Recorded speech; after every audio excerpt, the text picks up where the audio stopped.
A very good morning to all in one. Welcome to the second day of international webinar on sports culture in India. Yesterday we had a session about modernization of Indian culture in physical education and sports. And folk games, a means of ensuring well-being of children during COVID-19. Today we are coming up with very versatile topics, and I hope that all the session would be useful to physical education community to understand and execute based on the need of our field. As we have three great physical education experts with us, I shall not be taking much time, and I would like to welcome our first speaker of the webinar, Dr. Pinar. Dr. Pinar is currently as an assistant professor in Gazi University, Faculty of Sports Sciences, Ankara, Turkey. She is into higher education and has mainly qualitative research experience. She practices on psychological and political aspects of physical education and sports, deaf and disability studies, women's studies, child studies, and other interdisciplinary issues.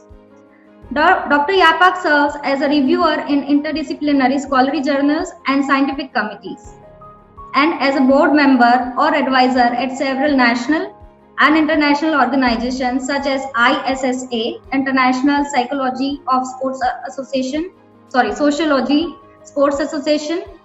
International Sociological Association's Research Committee on Sociology of Sports, and many more.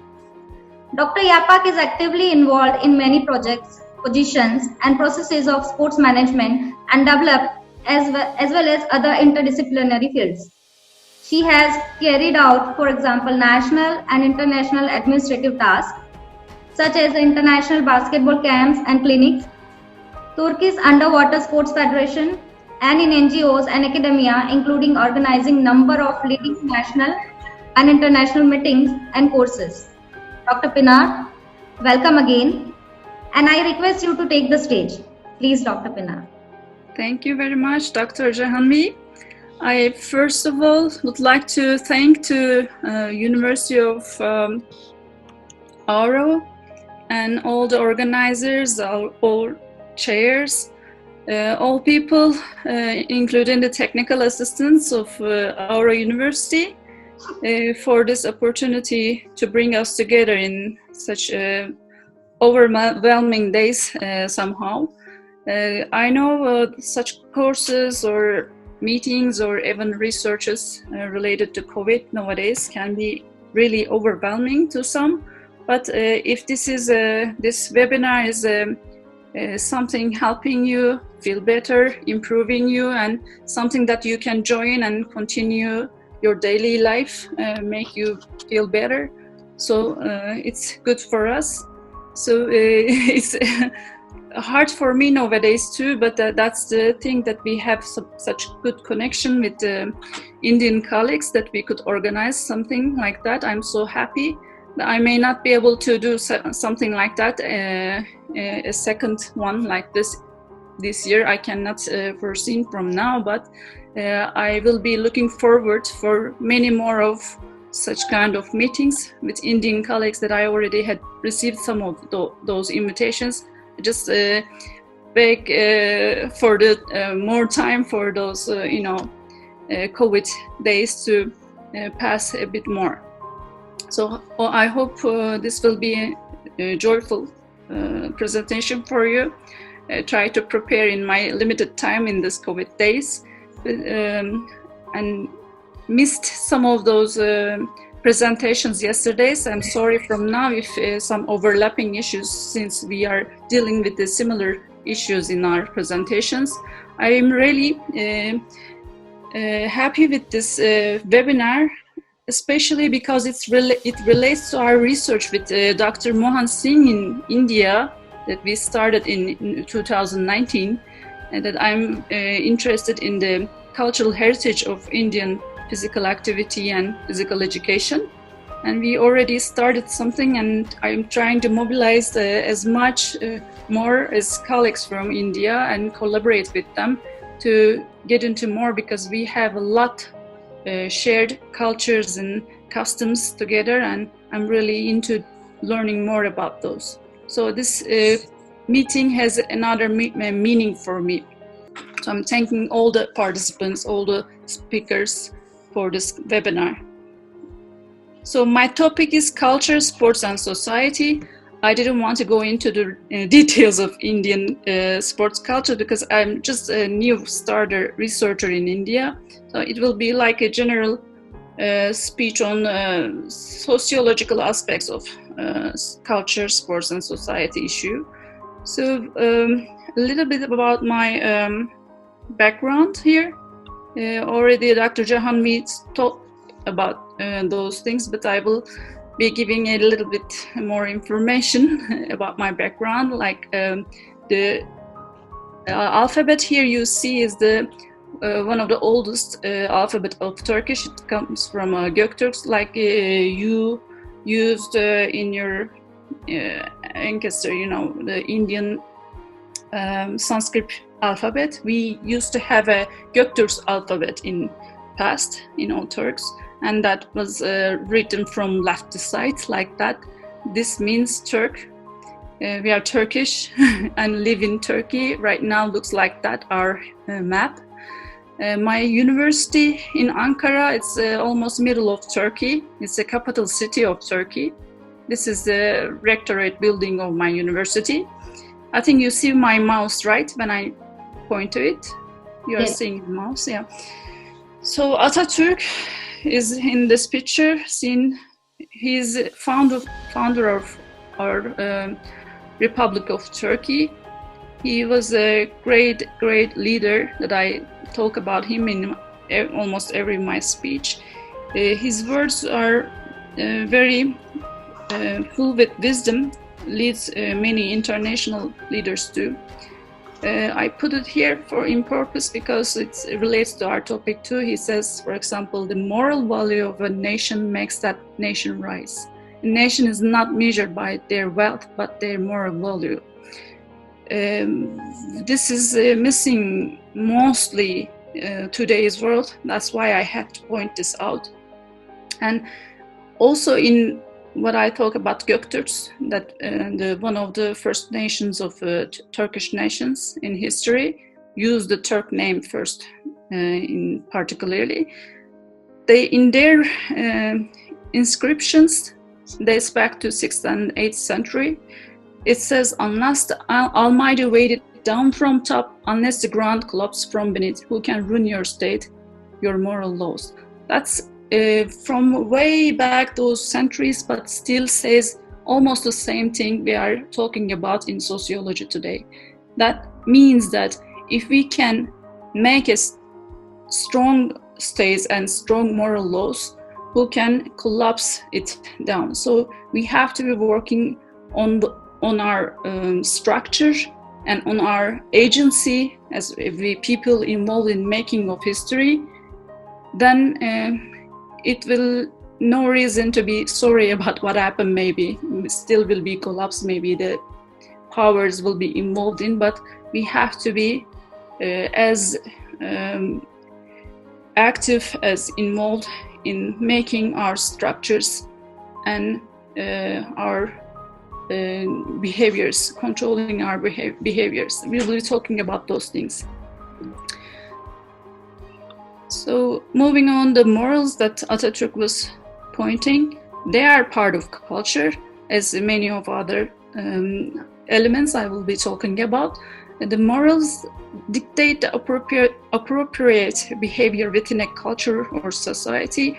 For example, those that are the ideals that matter most to society. You will have your own, and I witnessed some of those ideals when I was in India. For example, for us, there was a output since those Göktürk times, or even in Sumerians, there were some shared cultural elements, even shared now in physical education today. So remember, we talk about bravery, prowess, fair conduct, whole personal development like physical, social and psychological development. All those were found in the Sumerian inscriptions too. It's amazing to me because they deal with those issues like a modern issue, but they were even found in Sumerian inscriptions. So it's actually the culture of physical education comes from way back from thousands of years before in history. So those are the integral values and important things for makes up the culture. So this is another cultural site from Turkey, Göbekli Tepe. It's a new founding. That's why I'm just, I will not be able to show everything, but the prominent things. I talked about the Sumerians. It dates back like 5,000 years before. Göbekli Tepe even dates back to 9,600, and it's very brand new finding. We don't know much about it yet. It's exciting finding right now.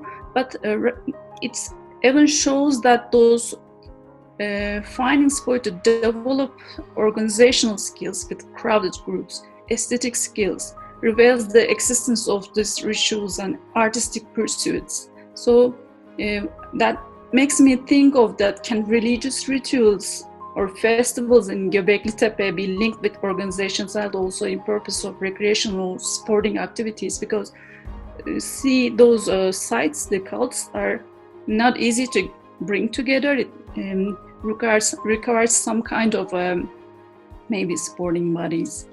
So those are the some cultural elements from Turkey. But now I will be moving into the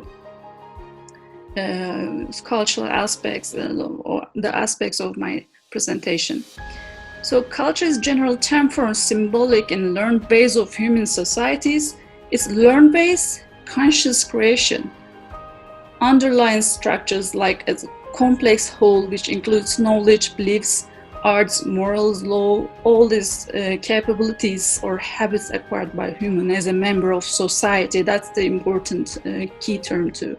We create it as a member of society with our interactions with society that influence the way we view, we organize the world, we live our lives, the way our ideas about relationships, all these make up the culture. And some equates culture with civilization.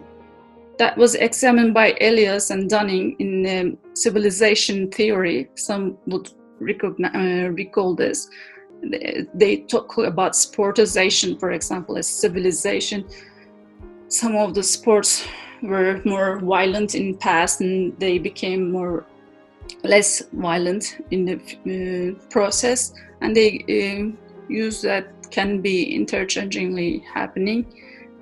That one of the related theory. So the symbolic world lived when being member of a social group, also called a culture. For archaeologists or cultural heritage workers, there is like tangible, intangible culture. There are actually like many definitions of culture.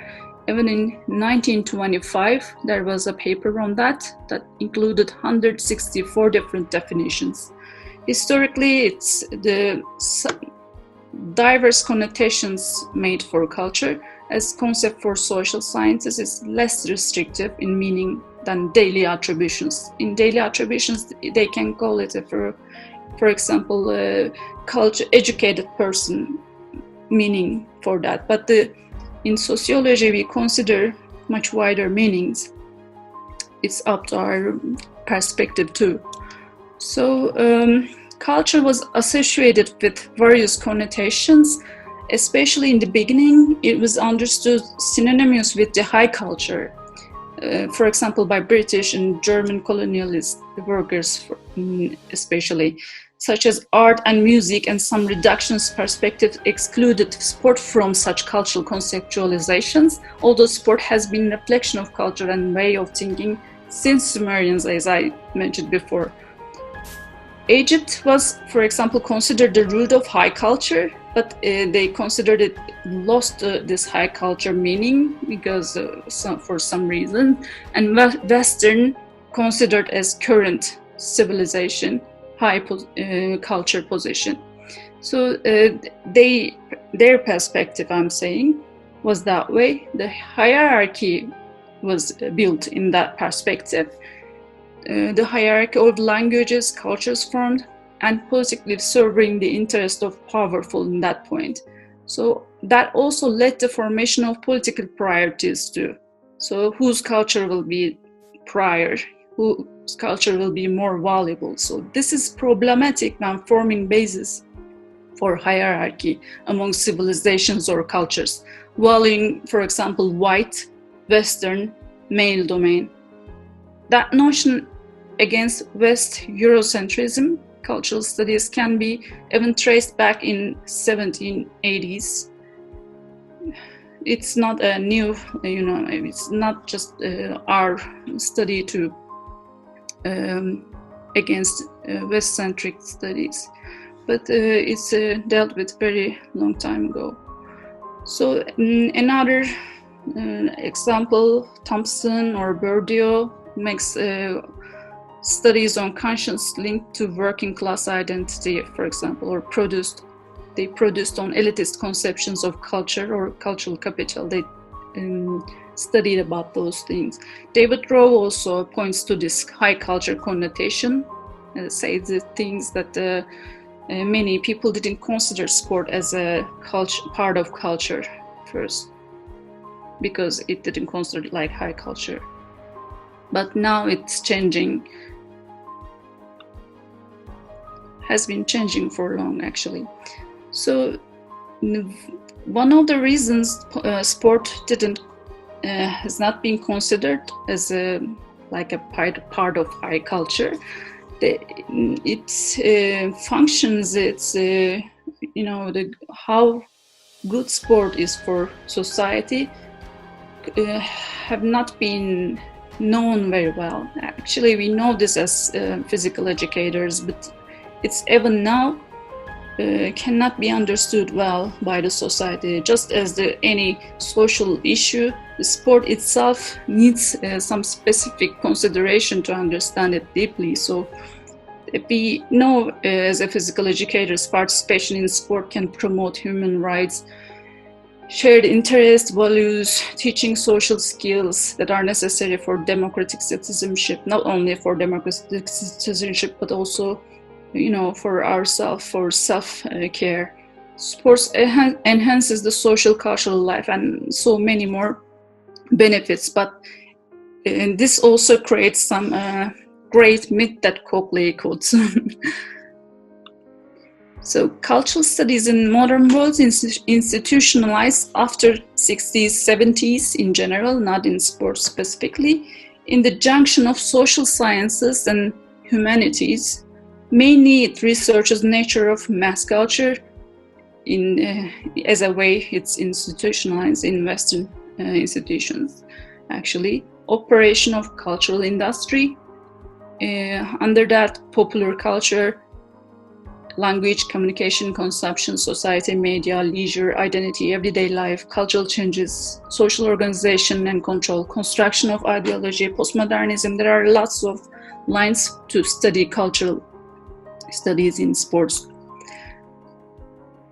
Elite high culture discourse I talked about, and those working class male or class dominated research, especially by British researchers such as hooliganism or media, including the marginalized activities such as skateboarding, kung fu, pool at that time, later replaced by the marginalized group research. It started with class researchers in West, then marginalized groups at that time, research and other contexts too, like age, gender, people with disabilities, Aboriginal people included. Halinan has lots of studies about Aboriginal, indigenous people especially. His work based in Australian context usually. And another line of study is globalization, post-colonialism, post-structural research. Is very related to Indian context too. For example, James in his book Beyond and Boundary, maybe many of you aware of, identity, and he identifies and agitates around the cricket as a privileged site in the struggle for West Indian independence against colonial rule. And he raises questions about the role of sport in emergent constructions of post-colonial and national identities, and exploring the complex relationship between the sport and resistance to racial oppression. So Alain Gutmann also has, in his book of Games and Empires, Modern Sports and Cultural Imperialism, that's another book, provides accounts of Indian context. The significance of media treatment of sport in the hegemonic process is another, cultural studies example in sport. The patriarchal character of sport, of course, and the importance of sport as a site for feminist intervention became important. Eventually, the feminist cultural studies didn't just describe what women do, they also set out to transform the structures that oppress women, as in oppress women, just as in deaf sport and culture too. They also didn't just describe what deaf people do, how they live, how they be, and they also try to transform the structures that oppress them. So specific autonomous oppositional youth cultures, sport cultures also was subject to cultural studies, and intersectional issues arise eventually. It's like sex, class, race, deviance, developments related to body, like cyborg bodies, and identity, all involved, and state involvement in hegemony, cultural hegemony, especially in South African and Russian context in past. Earlier civilization theory criticized, for example, by not engaging with the complexities of hegemony, need to capture the current moment of, and there is a need to capture the current moment of hegemony expressed also in the studies. So it's the hegemonic perspective is always high and it's critical for cultural studies. So cultural studies operates not much as a specific discipline, rather it borrows issues and theoretical trends from other research fields like communication studies, history, philosophy, film theory, literary criticism. So it's a cross-disciplinary in nature. Cultural anthropology, for example, analyzes culture in 3 levels, like patterns of learned behavior, ways of culture, subconscious levels, like in the deep language, you can't really know it consciously, but you have it like in your grammar, in the details of your grammar. But it's revealed by the sociolinguistics, for example. So analyzing culture, it's although linked with economic, politic, cultural study is supposed to be more about research of culture, language, art, history, instead of economy and politics. It's we do have research heavily on advocacy, biological relationship, medicine, even the medicine involved in cultural studies, but it's kind of supposed to be more about language, art, history, but we included it since the Gramsci and hegemony perspective involved inevitably. So as another the subdisciplines of sociology, there has been a range of theoretical, conceptual, methodological approaches to the culture and sport study, like symbolic interaction, ethnography, especially the fieldwork, thoughtful observations and interviews are very important, and the language learning, if possible, is much better. So there are a bunch of theories now, almost all kinds of theories involved in the cultural studies, not only the critical or hegemony. The complexity or maturation in this context have been developing, with more, with both the intellectual approaches and the phenomenon itself, like cultural changes happening, and including the paradigm shifts. As I observed in deaf and disability studies, that paradigm shift happened. Culture dealt both as structure and as sets of symbols and ideas, apart from social structure. So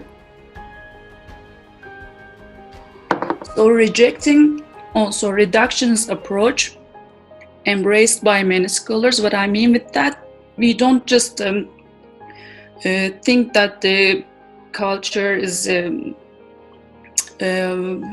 produced by structure, and we are, have to align with this. We have no influence on culture. It's not like that. We cannot reduce it to structure, or we cannot reduce to action itself.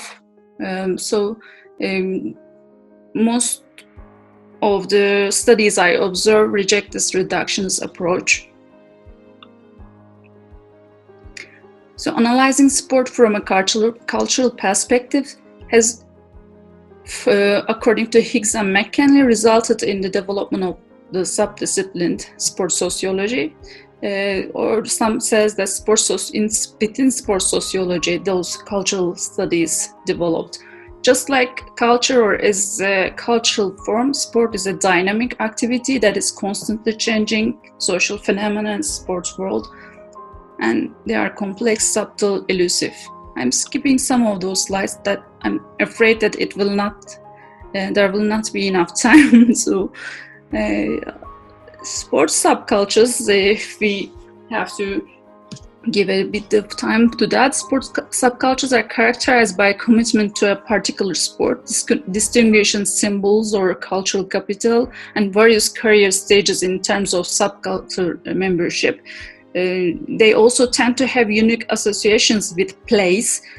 Sport is one of the most dominant place identity. So you are familiar with this. For example, India is also has a place identity for yoga, for example, and it has a specific sacred places for that yoga thing, like Aeroville or Coimbatore.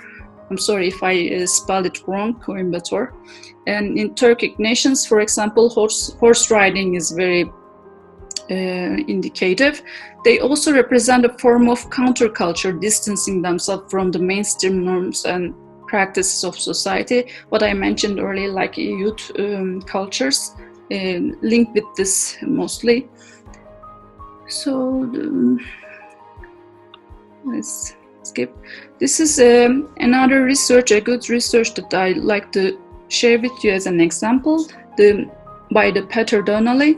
He's conducted this project, Multiculturalism and Physical Culture, the case of Greater Toronto area. He has this web page showing the different kind of form of physical cultural activities practiced in Toronto. It's a diverse, one of the most diverse communities in the world. But the thing is, he's able to show this with this project. And it shows not only the physical activities, also their forms, their places, who is participating in, who's integrated, how inclusive it is, those kind of things, all in this website. I'm actually a bit inspired by that too. Analyzing culture, again, it's critical not only for those aiming to the sports management or teaching positions, but also for others beyond sport fields, such as people who is working in relation to social and economical or political influence. So studies revealed, for example, both nationalists and socialists use sports to mobilize different fractions of working class in their struggle for power.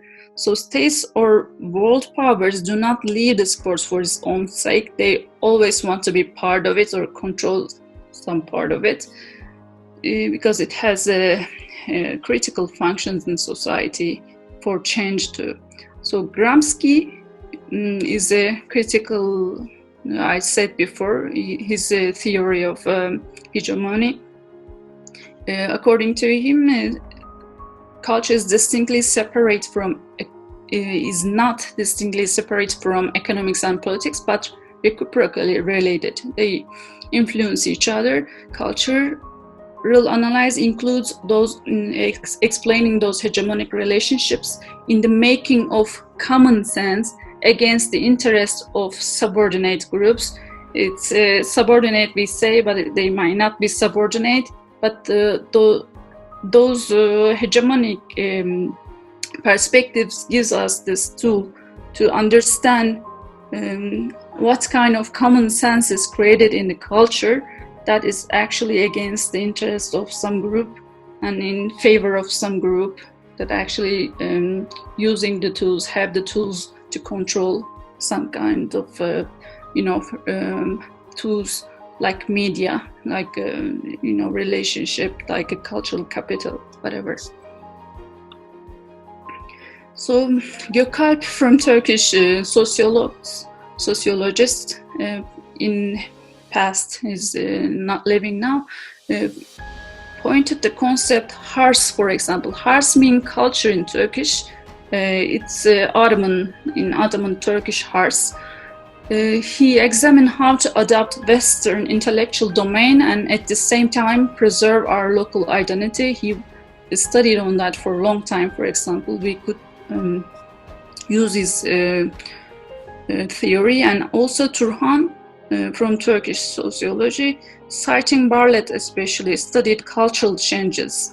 Every culture has hard and soft, also permissive or volunteer, and forced or imposed, also highly visible and unconscious features, he says. So if change starts from hard elements in culture, resistance and conflict will rise. Changes in soft elements such as modern sports configurations, their diffusion could be considered as soft elements. They work out well, and changing politics are expandable from that point in chosen culture. It's a convincing method to be able to impose interest of dominant group. So Turhan studied these things during those the wartime, World War I, how he struggled from saving the country, the Turkey. So that study is made during those times, but he also studied the groups that immigrated to Turkey and how they changed their culture. For example, the Georgian community immigrated to Turkish village in Ottoman state. They left some of their leisure activities in the company of both boys and girls in order to adapt the local culture in Ottoman village. And after becoming Republic of Turkey, they re-embraced these cultural elements in line with the modernization of Turkey. So protests are associated with cultural studies too. In cultural studies, there is a one-world culture concept. Two cultures have more in common than they did in past nowadays. And it's just natural, not natural, but the after globalization that happened. If you take away the sources of people for the interest on one world, monopoly firms, then you throw them away, and those people will not find a chance to adopt the modern world without losing their essence, without losing their own culture. So this is the one world culture. Is actually the harmful thing that those protests in relation to that topic I just carried here, some of them are very current, like in Copernicus issue, and some of them as far as your history in 1930s, that Gandhi's march, Salt March, Satyagraha march by Gandhi. That was a passive resistance against the salt tax and ban on salt production by British salt monopoly. He walked about 400 kilometers just to show the civil disobedience, non-violent protest in true sport, to fight against cultural, social, political, economic injustice. So those protesters still pay the price for their disobedience, but they choose this. They especially choosing this non-violent method, and they pay price for it. They expect it to. So they, with this way, lead the cultural change to just the way, one way.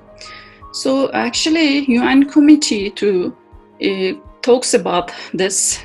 In the end, you can see that culture. They define the culture and say that group of individuals, communities express their humanity and the meaning they give to their existence and build their world representing the blah blah blah.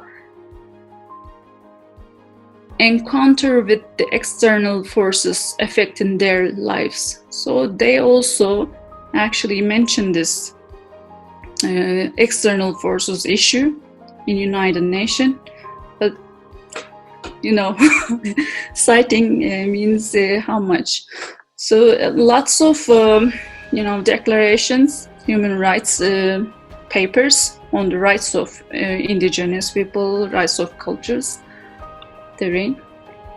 But still there are moral crisis continues in the world. Long-lasting discriminations we have. Illegal at some point. It actually should be illegal in terms of human rights, but for example, there is an ongoing bullying in a school setting, for example, but you cannot do anything about it if you cannot prove it. It's or you have to mobilize all your, power, the personal power. It has to be person has to know what to do. You have to facilitate a person to be able to cope with such issues. That is not possible all the time. So we work towards that, and it's all on Allah. It's the responsibility, and for all of us, not just like for human rights workers. So those discriminations, for example, based on race or color, we call it racism. If it's based on sex, for example, sexism or misogyny, like hatred of women. Rape culture, we talk about.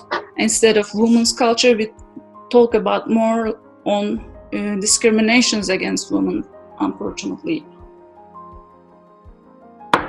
It can be like about disability, it's ableism, we say. If there is a discrimination, for example, for deaf people, there is a concept of oralism. Instead of deaf culture, we have to talk about oralism because of this kind of oppressions still continue. Yeah, we still talk about deaf culture too, we still talk about feminist or women culture too, but those kind of inequality talks, studies, efforts takes so much energy and time. As we have to do, they make us busy, but I wish we could just work on more, the cultural studies instead of those. So verbal harassment, all those kind of discriminative issues. So we interact with, decide about individuals from different ability, racial, ethnic, religious background. Intersectional issues and merit need to be considered to affirm and embrace diversity, not to discriminate or create hostile environment for them. So, as a source of identity, heritage is a valuable factor for empowering local communities and enabling vulnerable groups to participate fully in social and cultural life. But as I said, the cultural heritage identity studies can be left aside because of those discriminative efforts has to be taken. Responsibility for combating, excuse me? Pinar, last 10 minutes. 10 minutes, okay, thank you. Thank you. Responsibility for combating racism, sexism, ableism, all of those discriminations in sport falls on everyone, as I said, including public authorities, non-governmental organizations. There are lots of, parties involved, including ourselves. So it's not just specifically particular to any culture or religion. It's all of us. So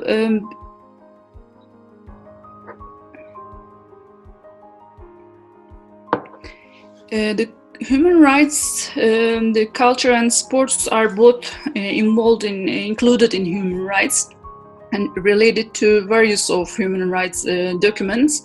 For example, sign language and sports part of cultural rights, and they are important because under the international human rights law, governments also have an obligation to promote and conserve cultural activities and artifacts, particularly those of universal value, and sport has a universal value, and some of those groups are supported just because they are involved in international human rights documents. That's why those documents have a very important, powerful role in our local regions. So there are harmful aspects that we have to mention at that point. First of all, UNESCO and UN, those kind of institutions declare that each culture has a dignity and value which must be respected and preserved. That's on the one side, but however, there are harmful aspects of the cultures that violate human rights and that older generations take to be immutable to those. So United Nations takes a clear stand on this issue. One right cannot be used to violate other rights.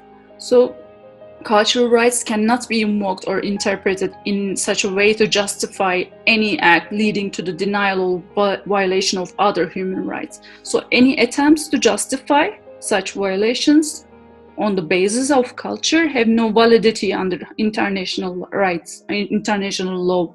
So if you say that, oh, it's okay to marry a child in our culture, no, this is not accepted as by the international law, and there are sanctions and so many actions involved with this thing. You can not do this because that person is a child still. They have right to participate in education, in sports, in cultural life, and they have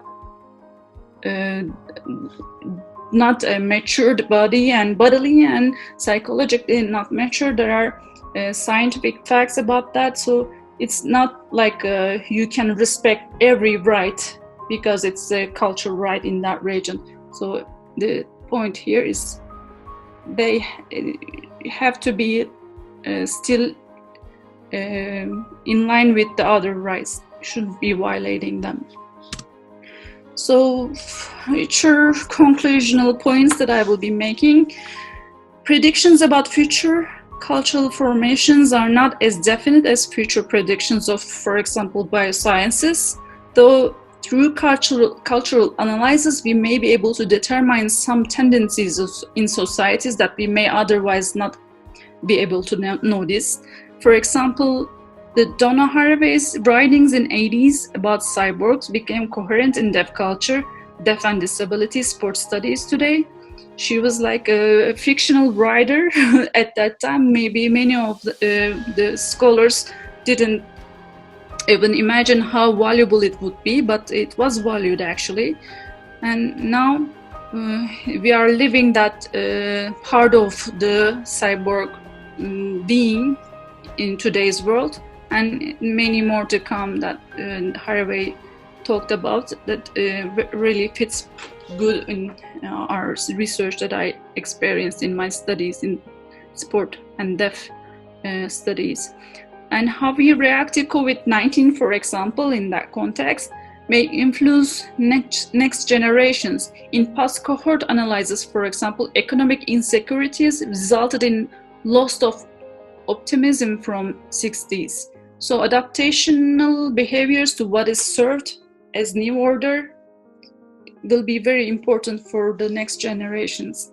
And even they probably influenced by these insecurities nowadays, the youth, the adolescents especially.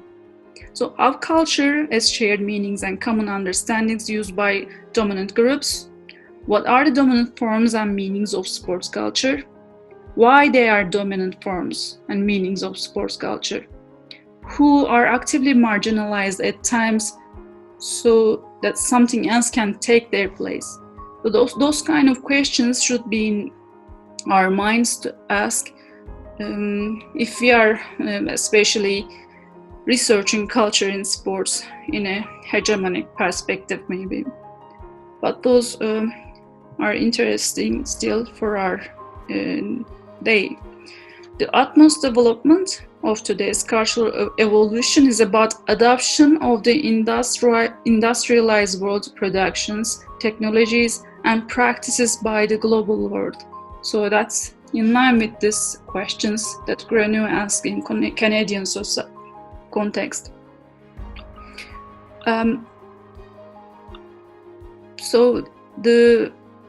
For example, imperialist powers or after 50s, powerful multinational firms controlling from one center, whether in line or not with the national interests they operate. So they increasingly hinder the information from governments. That's happening today, especially very today. And so those leading homogeneous culture are still. So this level of state has been facing another powerful wave from nations, like from East especially. Like in Turkish context, we are like mobilize the Turkish states, like unifying the Turkish states, reunifying together. Many of you don't even know that we are all one. Turkish states look like different countries right now. But this issue also has been exploited by capitalism. So it's always, and there are different angles that we have to consider. Culture is to solve normally, but we have to face with different problems. We have been facing a lot of conflicts and problems that created through cultural practices, like inequalities in distribution of resources and power, like lack of contentment rising as a big problem. So the culture of future will be influenced by our decisions now and in future. For wise future decisions, we have to understand the world in past and today too, not just looking for the future. What looks good today may not be as good as we think. A historical cultural study can reveal this thing. The good or paradigm may change. So it needs a deeper ethnographic study to be able to reveal those things that we normally don't see. Oops. I think I have 2 more slides. Do we serve cultural imperialism by practicing their sports? There may be inevitable truth in this. It is continuous discussion. Some conclude as yes to this question. Some highlights the power of action in the face of structure, as I mentioned in the very first slides. One can empower themselves through these practices, they argue, and can cope or deal with imperialism better by practicing those cultural elements. Maybe that will be leading knowing each other better. So what happened to the polo in India and Turkey, then I ask. So that discussion continues. So back to Atatürk. The question is, what happens when sports come to your land? Remember that Mustafa Kemal Atatürk said the wealth, not the nation is not measured by their wealth. But we know that wealth, economic impact is very important part of sport. The team event organizer use economic impact studies to justify public funding and support. Especially you see this very evident, visible in Olympic organizations. So those, although those economic impact studies can be misused, sometimes intentionally. So there's another aspect to it too. International Olympic Committee and other international federations, dominant states also provided economical, political funding for the cultural diffusion of these modern sports. So even if in existence of such a good governance, well-designed politics, institutional control mechanisms, which all serves for welfare. The football serves for welfare, cricket serves for welfare, serves for freedom, democracy. there is no guarantee of living a good life and well-being if we are not looking deeply into these issues. If the cultural heritage matters, world should have ethical ideals. Otherwise, not the good life, but the authority and power will come first before the welfare of people. All in all these accommodations requires good decisions by well-prepared actors. So it comes to the structure, good ethical ideals of a global world, and it comes to the our individual powers that we will be active in the making of history. Actively, it comes to our decisions, and we should be well prepared for those good decisions. So let's continue the question, preserve and increase reproductions of cultural heritage. And that's why I was involved in the studies with the in Pondicherry, India, and it will be there will be many more opportunities to continue those studies, and I'm looking forward to collaborate with many more of you. So thank you very much for listening me. That's the end of my presentation. Thank you. Thank you, Dr. Pinar. It was really wonderful and very informative session. Now, I would like to request Dr. Ram to start this question answer session. Dr. Ram, unmute yourself.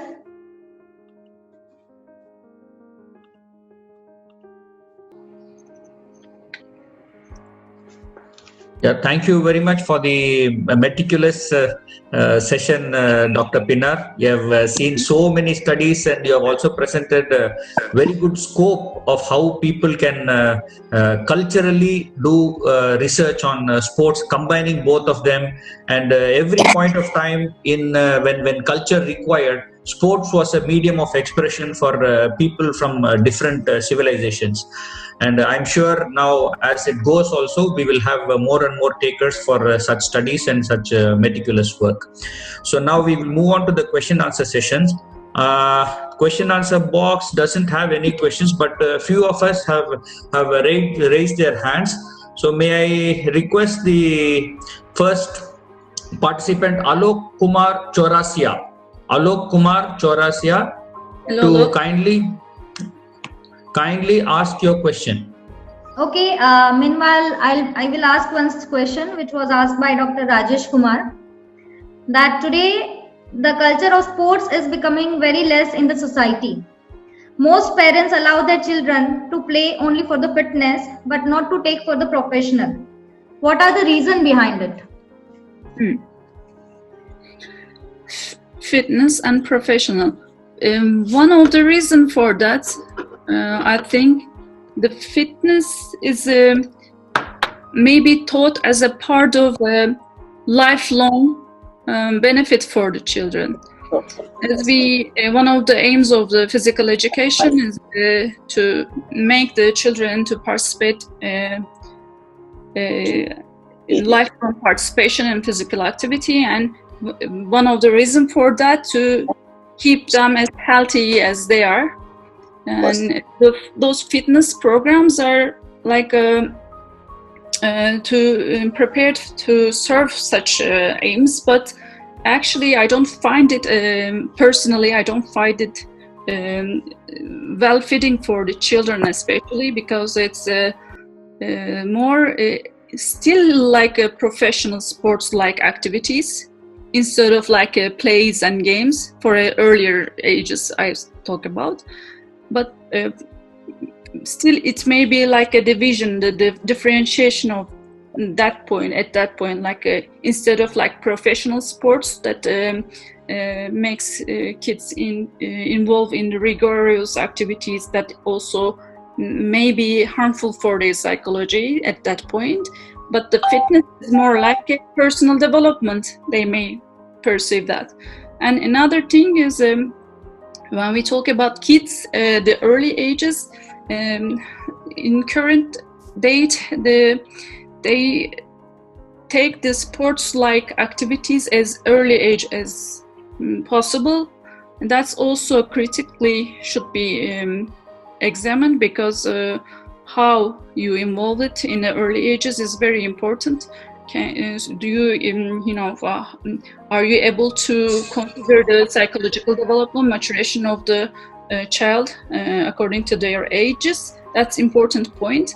And you can, if you are able to control those points and go in line with these children, so you can involve some of those sports-like activities, but it has to be, the focus has to be on play on early ages. The sports, professional sports participation, I don't want to go so deep, it may be so boring for participants, but the last points I tried to make. So the professional sport, it comes at later ages, adolescence, for example. The skill set of our sports persons. Yeah, we have one interesting question. One of our participant, Mr. Uday Panchal, he wants to know a little about the sports culture in Turkey and also the status of women's sport in Turkey. Okay. Actually, I have another presentation right on my computer, but I try to go short on that. Sports culture in Turkey is also influenced by the modern sports as India, but it's not like India particularly, because, for example, many people in Turkey wouldn't know cricket. And but we are more like the most played sport in Turkey is football, soccer, or in another name. And there are like you have, for example, just because of high risk uncertainty. We have as a national sport the wrestling is more participated sport by male participants, and we have volleyball, handball, those for team sports, and athletics, gymnastics, all federations, the modern sports federations are set, even the sports federation. But there is also a growing number of cultural sports configurations in Turkey. There are ethno sports federation. They try to mobilize and give momentum to those sports were in Turkic culture. Actually, it does in our culture too. In India, I know that the polo, for example, the sports made with the horses and some other sports too, including wrestling. And the women's situation in Turkey, it's with in mind again with the trends. We have less women participating in every positions, less athletes, less in managerial positions. Our study on women's sport is considerably like 10, 15 years, maybe 20 years. I count the years of here. But there's a growing number of awareness on that issue too. Okay. A highly, male-dominated culture, I would say. Yeah. Thank you so much, Dr. Pinar. It was a really wonderful presentation and a lot of insight on the culture and the sports perspective of the entire globe, the entire world, I should say. And also you have touched upon India, and hopefully the association with India will continue, and you will be able to get more information and present more on cultural and the sports background of India also. So let us move on to the second presenter now. Since we don't have much time, I'm stopping the question answer session right away, and over to Jahnavi to proceed further, please. Thank you. Thank you, Dr. Pinar, and thank you, Dr. Ram. I would like to invite our next speaker, Dr. Rina Poonia. Dr. Rina Poonia is serving as an associate professor and deputy director of physical education at Manipal University, Jaipur. He was the head of Department Physical Education at JECRC University, Jaipur, India till June 2015. She has done her PhD from MLS University, Udaipur, Rajasthan. She published book, edited 6 books, and has published over 20 papers in reputed national and international journals. She is a member of many national and international organizations and journals. She has a vast experience as an administrator in the field of promotion and organization of sports activities. Dr. Poonia is awarded by the government of Rajasthan as the best athlete coach in 2009. She awarded as a Dr. B.R. Ambedkar National Award 2016 and Sports India Best Conference of the Year Award 2017 by IISDS. She has conducted 30th AGM of EIU Sports Board at Manipal University. Priyanshu जल्दी आ बेटा जल्दी. She is actively working Priyanshu as a member of various committee at Manipal University, Jaipur, and also working as a principal investor on the research Sir, project. I'm in a webinar, sir. Can I call you back after some time? Minister of Youth Affairs and Sports. Welcome, madam. Now, stage is yours. Ma'am, unmute yourself, Dr. Poonia. Thank you, ma'am. Thank you Anvi very ma'am, much. Pinar's screen sharing should be stopped. Yes. Dr. Pinar's screen sharing. Yes, it's done. Yeah. And before Dr. Rina start the session, I would like to give two instructions to all the participants. One is, during the third session, we will share feedback link in the chat box. All the participants are requested to fill feedback form as soon as possible. We will share feedback form on Facebook also. So those who are joining us on Facebook, they will get feedback form on Facebook comment box. So please, if you have any query, text us, message us. We will try to solve this. Thank you. Dr. Rina, please. Thank you, ma'am. Good morning to all participants, respected resource persons, and authorities of our university. My heartiest congratulations to organizing team under the able leadership of Madam Janvi.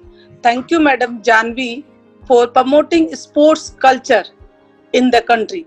Please keep on going such high quality programs for benefit of the experts, professionals working in the universities and colleges by coordinating with the experts of high calibers from all over the world. I would like to thanks to organizing team, especially Dr. Ram Mohan sir, for giving me the opportunity to share my views on the topic of sports and higher education.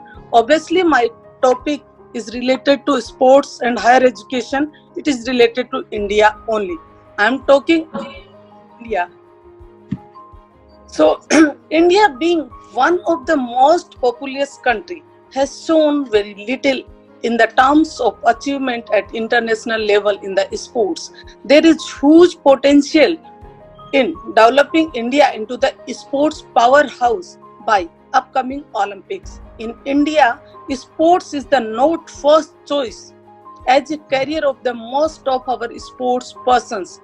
जैसे कि nowadays many of sports opt the politics after the sports career, जो कि वो जिसका field है sports promotion उसको छोड़ के पॉलिटिक्स को ज्वाइन कर रहे हैं, तो बहुत बड़ा एक रीजन हो सकता है कि करियर के रूप में स्पोर्ट्स में बहुत अच्छे होने के बावजूद भी वो क्यों नहीं जा रहे हैं और अदर्स को इतना ज्यादा मोटिवेटेड क्यों नहीं कर पा रहे.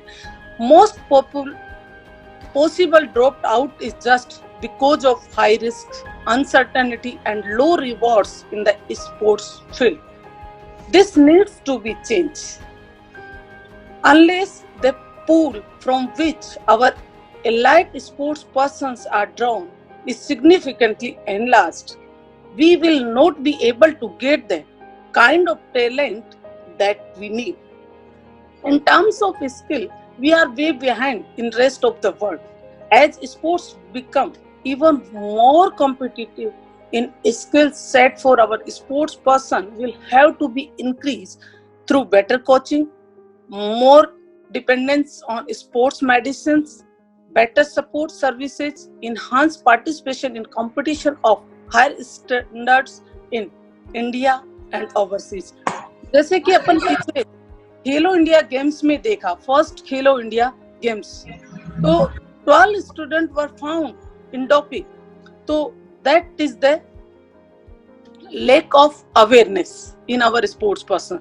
There is a major shortfall in investment in the sports sector. Academic sports and rural youth awareness is required. That is possible only by organizing coaching camps, establishment of coaching academies in the academic institute across the country. The rural youth has too much potential to excel in the sports, but due to lack of resources and awareness, they are unable to participate in any event. Hence, they stay behind in the race of nurturing. Establishment of coaching academic in the academic institute across the country will enable to identify the hidden talents and will work as a platform to nurture their talent, and will also develop the sports environment in adverse conditions. It would be my pleasure to contribute my thoughts to suggest the university sports system in the country.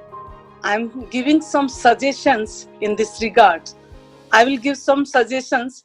Please, maybe someone is agree or someone will not agree. But sir, being a professional, we have some power to increase the sports in the university sector.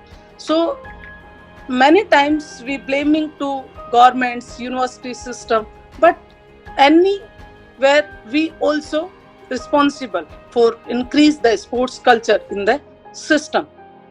So my first suggestion is there should be a sports quota policy in each and every university for elite sports person, equally in both government and private sector. Every university should have clear-cut, transparent and proper documented policy related to attendance and examination for the sports person they are participating in the high level tournaments.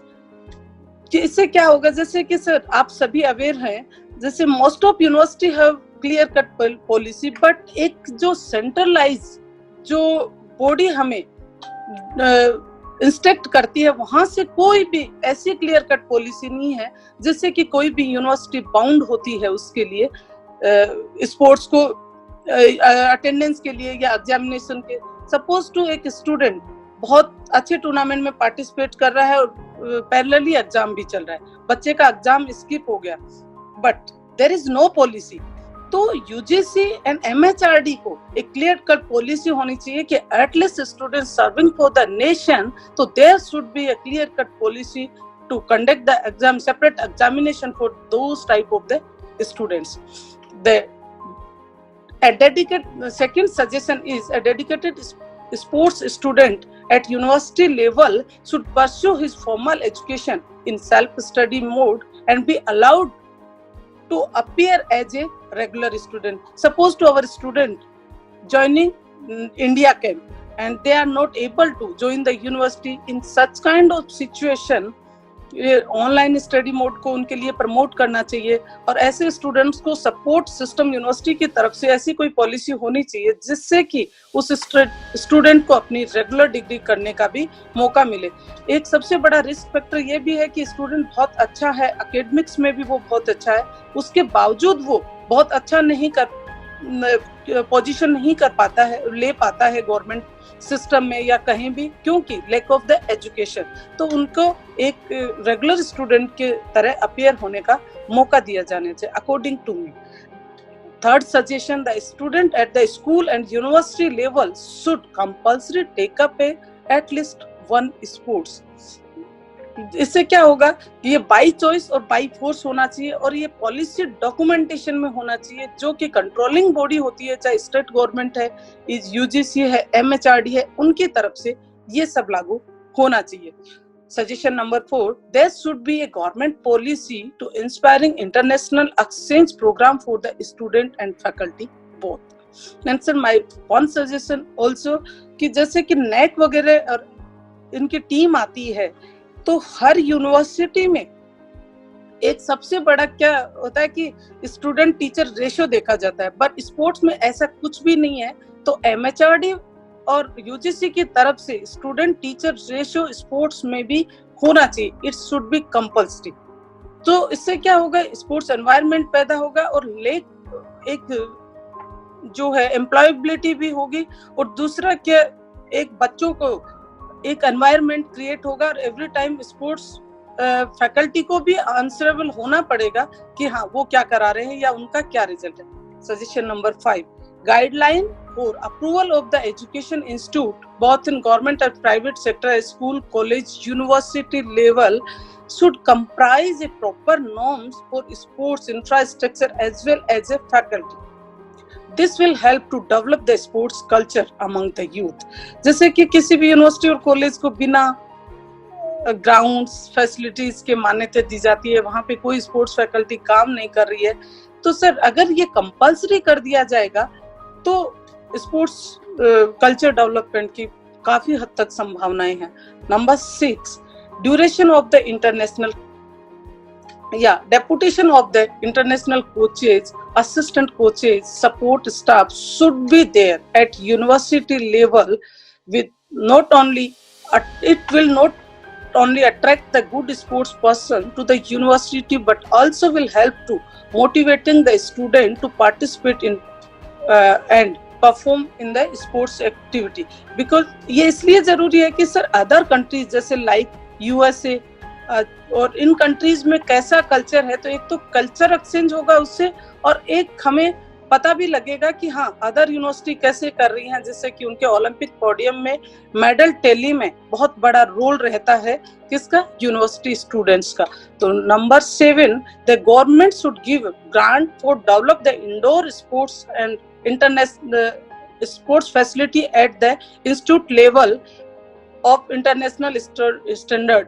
That's the student can participate without getting affected by the climate and weather disturbance.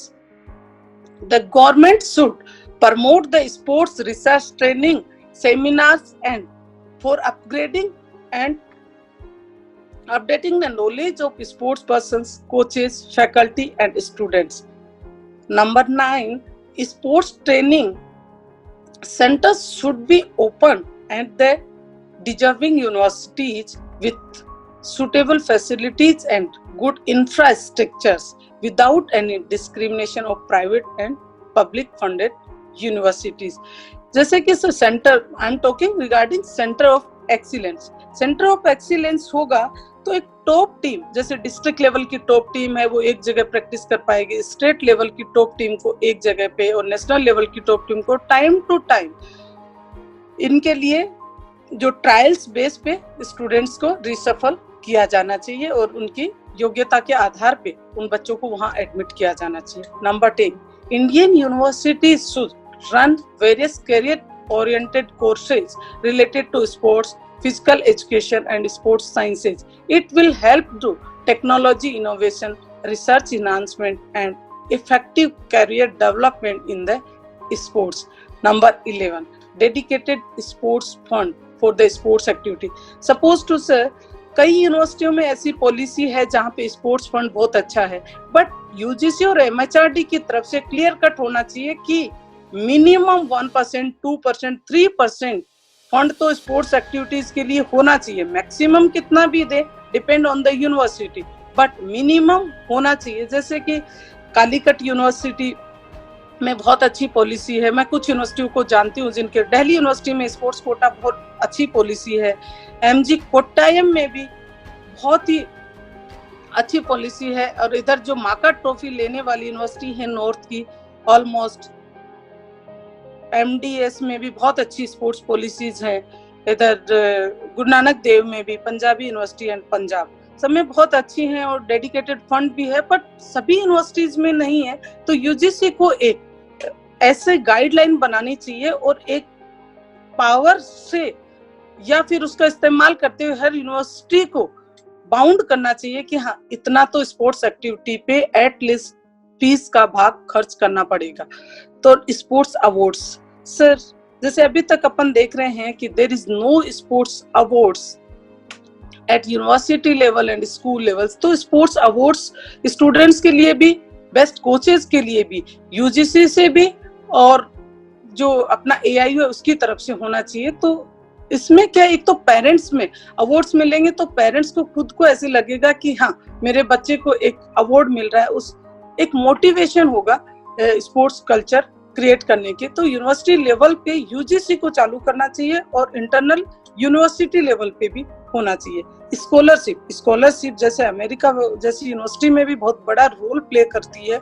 ये एक pride है किसी भी खिलाड़ी के लिए और एक ऑनर की बात है। तो हर यूनिवर्सिटी में स्पोर्ट्स स्कॉलरशिप भी होनी चाहिए। फिर एडिशनल मार्क्स, जैसे कि सर मैं कुछ यूनिवर्सिटियों के बारे में मुझे पता है, राममोहन सर कालीकट यूनिवर्सिटी का तो आपको भी पता होगा कि बहुत अच्छे additional marks 10 marks they are giving for fitness. And जो एमजी कोट्टायम यूनिवर्सिटी है वहाँ बहुत अच्छे प्लेयर्स को not only 10 marks based on their performance they are providing the marks to the students. So sir, we can implement, we can give some suggestions to UGC for betterment of the sports as the university sector. कि सभी को पता है कि university sector में sir सबसे बड़ा जो यूथ है वो कहाँ पे, यूनिवर्सिटी सेक्टर में है, और वो ही नेग्लेक्ट किया जाता है। नेग्लेक्ट इन द सेंस कि हम टैलेंट को ढूंढते हैं सिर्फ छोटी छोटी एकेडमिक्स में। इनबिल्ट एकेडमिक इंडिया में नहीं होने की वजह से सबसे बड़ा ड्रॉबैक है कि स्पोर्ट्स में अपन बहुत बड़े मेडल नहीं ले पा रहे हैं। In glance of global scenario reveals that majority of the Olympic medalists are from the university sector. In Rio Olympics, data indicates that out of the total 972 Olympic medals, 220 medals were bagged by the university student. That was the 23%. But the top 10 countries of the Olympic podium bagged 33% of the total medals from their university student.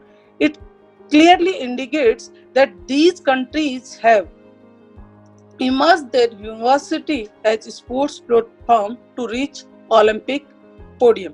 Sir मैं अभी कुछ data आपके सामने बताना चाहूंगी। जो top 10 country हैं उनका कितना परसेंटेज रहा है रियो ओलंपिक्स में। जैसे अपन बात करें यूएसए की, तो USA won total 121 medals, and out of 122 medals, 88 medals were won by the university student. That was 73%. Great Britain 63 medals won and 32 medals won by the university student. That was the 48%.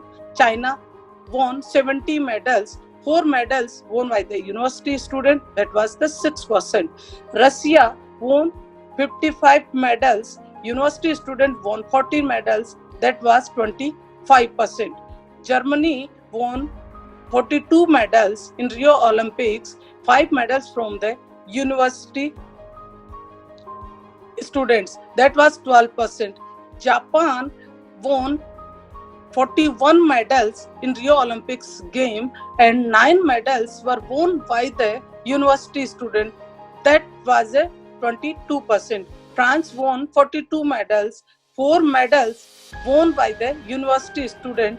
That was the 10% of the total medal won by the university student. South Korea won 21 medals, 6 medals were won by the university student. That was the 29%.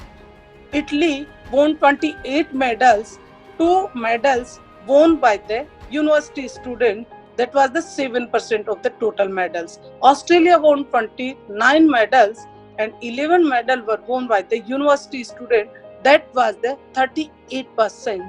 So it shows the university role of the university students to win the medal in Olympics या international scenario. USA won the highest percentage of medals, 73%, from their university student in Rio Olympics games.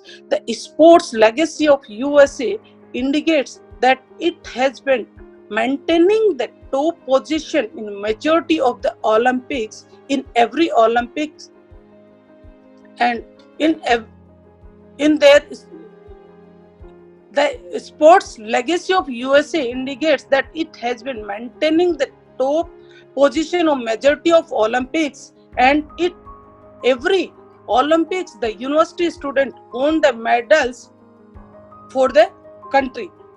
This resulted only because US has chosen the university sector as prime mover for the sports excellence of the country. The universities in USA emerged as a powerhouse to produce the elite athletes for the country to reach Olympics podium. The healthy competition among the universities has resulted to offering huge amount of sports scholarship, priorities, privilege in the universities. The athletes are enjoying the pride of the college and university teams and are giving opportunity to get scholarships. So we should also start the scholarship and giving the priority to university students, and we should create the culture at the higher education sector. So sports is a strong tool for all our development of the youth. So India also need to shift its focus on the education sector, especially on the university sector, to strengthen its platform for sports excellence, because universities and colleges deals with the vibrant youth of the country. The research projection indicate that the India is going to be youngest nation in the world by 2030. This can prove to be a big competitive advantage for the India. Government of India has launched Fit India program to promote the sports and healthy youth in the country. And AIU also has a very big role to promote the higher education sports. AIU is working as a game changer in the Indian sports. Fitness level of youth in the country is for the fitness, improving of the fitness. Our country is promoting the for promoting the fitness. Our government of India started Fit India program for the country. Considering these moments, there are the strong need to pay focused attention to the sports programs in the university sector also. Association of Indian University, which was established in 1973, has been delivering the sports program to the university sector. The sports program of the AIU involves 900 university, about 5,000 colleges affiliated to those universities. The sports program of AIU have the scope to reach about 40 million vibrant youth studying in the college and universities. AIU has been conducting annual inter-university sports competitions, about 50 sports disciplines on regular basis, and preparing national teams for the World University Games and World University Championship in very few sports disciplines, because there is the lack of finance and many things. But nowadays Ministry of Youth Affairs is supporting us, so we should come forward, and UGC also can support us to promote the environment. And I can say that every individual is responsible for create the sports environment in the country. Sir, for example, I belongs to Rajasthan. In Rajasthan, there is a small city, Rajgarh, and there is a small village of known as a Khelgaon in the India. The eminent sports personalities, Pansri Kasna Poonia, Dronacharya Awardee Virendra Poonia, Olympian Sri Devendra Jhajadia, Manjuwala Swami, and Olympian Sapna Poonia hails from Rajgarh. The small place give the country more than 100 national and international medallist, तो इससे ये पता लगता है कि कोई भी परिस्थिति किसी भी तरीके से आपकी बाधा नहीं बन सकती अगर अपन करना चाहे, यूजीसी करना चाहे, एमएचआरडी करना चाहे, या every individual university and every professional sports culture अगर क्रिएट करना चाहे तो कोई भी बाधा नहीं बन सकता। जस्ट फॉर अवेयरनेस और अपग्रेडेशन की जरूरत है। जैसे कि हम बात कर रहे थे यूएसए की, तो यूएसए में 48 स्पोर्ट्स डिसिप्लिन्स हैं जो करियर के रूप में स्टूडेंट्स ऑप्ट कर सकते हैं। इंडिया में only few courses running, few universities. तो we have to increase the sports courses in related courses in the university, and at least I would like to say, don't limit your challenges, please challenge your limits. That the limitation is the everywhere, और अगर limitations को देख के अगर challenges लेने की capacity नहीं रखेंगे तो अपन कभी भी स्पोर्ट्स को आगे नहीं बढ़ा पाएंगे। और सर, जैसे कि फिट इंडिया मूवमेंट अभी यूजीसी ने चालू किया है, तो बहुत बड़ा गोल्डन चांस है एवरी प्रोफेशनल्स के लिए कि वो यूजीसी से मैन पावर की भी डिमांड करे, इंफ्रास्ट्रक्चर्स की भी डिमांड करे, एंड टाइम टू टाइम अपने को यूजीसी को, अपने एडमिनिस्ट्रेशन को लिखना भी पड़ेगा, अवेयर भी करना पड़ेगा कि स्पोर्ट्स फैसिलिटीज कितनी जरूरी है, स्पोर्ट्स स्टूडेंट्स के अटेंडेंस से रिलेटेड, एग्जाम से रिलेटेड, स्कॉलरशिप से रिलेटेड और मैन पावर से रिलेटेड कितनी लैकिंग है इंडिया में। सो इन सब पॉइंट्स पे अपने को ध्यान देना चाहिए। Thank you very much. And sir, any Ram Mohan sir. Thank you, ma'am. It was really very informative session, and I would like to add in your session that Oro University is one of the university where we have physical education as a credit course. So we have started with small steps, and I hope that we will reach up to the level where Indian universities needs to be there. So thank you, ma'am, for the wonderful session. I would like to request Dr. Ram Mohan sir to start this question answer session. Dr. Ram Mohan. Yes, just hold on, just finding which is. So many questions we have received, ma'am. Yeah. Okay. Ma'am, your topic itself is like that. Subco wants to, they want to pitch in and give their opinion. So many questions have come. So let me just pick one randomly. I'm sorry we are not able to address all the questions. No problem, sir. Please ask. I will try to my level best. One Ma Nanja, a participant, she is asking, Madam, how sports culture is important for national development? For national development, I think this is for the previous session. Just a second, ma'am. This is from the previous session. I can answer also. I can answer. Okay. Please go ahead. Sir, sports is the only tool to all over development of the youth. So, sports can increase the ability to enhance the endurance power and creativity. And right now, main things is the immunity system. So sports is the only tools to improve our immune system, creativity in the youth, and all over the development. So sports is the important tool to develop our Indian youth, all over development of our youth, global youth, globally. Okay, ma'am. Janvi, ma'am. Yes, we have with us Dr. Monica Suri. She would like to ask us question. I would like to request Dr. Monica Suri to unmute herself. Thank you, Dr. Janvi, and thanks to all the panelists. I'm Dr. Monica Suri from School of Business, Oro University. though sports is everyone's cup of tea, that's why I'm one of the participants over here. And as you know that physical, mental, vital and spiritual aspects are very well aligned to every teaching learning philosophy at our university. So I'm asking this question as a layman, but I would like to know from the panelists, anyone can answer that question. Basically it was for Dr. Pinar, and even Dr. Poonia also covered some aspects of this particular question, which I'm going to share with you.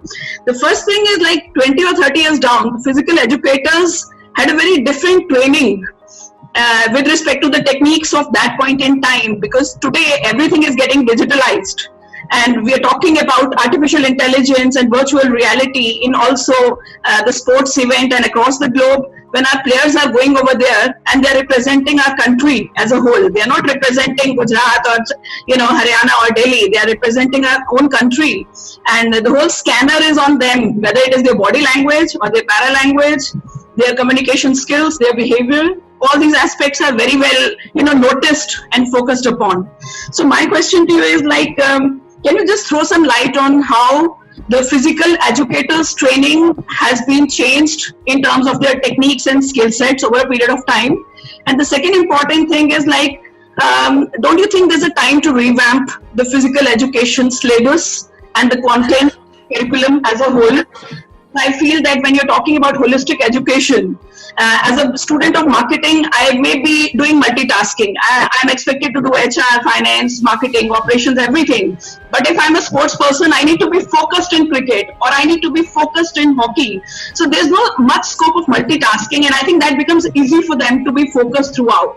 So my question to you all is, like, don't you think it is the high time now to include all the behavioral aspects into the curriculum, because the communication skills is the most important aspect of every player.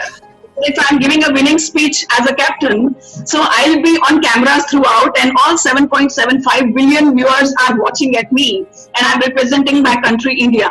So my question to you is, like, don't you think that there's a high time to include the behavioral aspects truly in the physical education curriculum at this point in time, not only for the students, but also the physical educators? Thank you. That was all my question all about. It's over to you now, Janvi. Yeah. Yes, ma'am. Janvi ma'am, can I answer? Yeah, please. So ma'am, your question is very good questions, and अभी जो time चल रहा है, this is the time of interdisciplinary time. So physical educators also adopt the approach of interdisciplinary. So technological innovation will be there and all things will be there. तो physical education वालों को भी हमें interdiscipline, या तो हम उनके जैसे बन जाएं या हम उनको हमारे अंदर सम्मिलित कर ले. तो फिजिकल एजुकेशन वालों को भी एक इंटरडिसिप्लिनरी अप्रोच डेवलप करनी होगी, जिससे कि कंप्यूटर साइंस को भी, इकोनॉमिक्स को भी, कल्चरल एंड एवरी सब्जेक्ट को इंटरडिसिप्लिनरी, या फिर हमें उसको ओपन इलेक्टिव के रूप में हर सब्जेक्ट को कोर्स का पार्ट बनाना पड़ेगा. And interdisciplinary should be there, approach should be there. Thank you, Dr. Poonia, and I would like to request Dr. Pinar if she would add some points into it. Dr. Pinar. Dr. Pinar has to unmute herself. Pinar, unmute yourself. Dr. Pinar has not unmuted yet. Unmute your microphone, please, Doctor. Yeah, fine now. Yes. Okay, sorry, I just couldn't find it. Okay. The second question I couldn't hear, but the first one I guess was about COVID process and how the teachers are adapting the situation. It was about that, right? The COVID situation. The first question was about that, as I could hear. It was very clear, but yeah, am I audible to you? Yes, ma'am. My question was about the training and the coaching of the physical educators, because 20 years down the scenario was different, because now everything is being digitalized, modernized. So I'm just talking about the transition and transformational learning of the physical educators as well. Yeah. Yes, we have to be aware of the situation as a whole, first of all, because this is a very huge transition and we don't know really what is this exactly, and some of the facts will be revealed in future maybe. there may be bigger issues that we have to be worried about, but we are not sure right now. They are like unknown situations here. But as a more concrete response to your question, yes, lots of changes and not so good changes, because we didn't expect that change. It just suddenly came and teachers were not prepared for that. So their materials, their teaching ways was so much different culturally, actually, and they had to transform very fast. So they were not prepared, and they just used the tools what they have.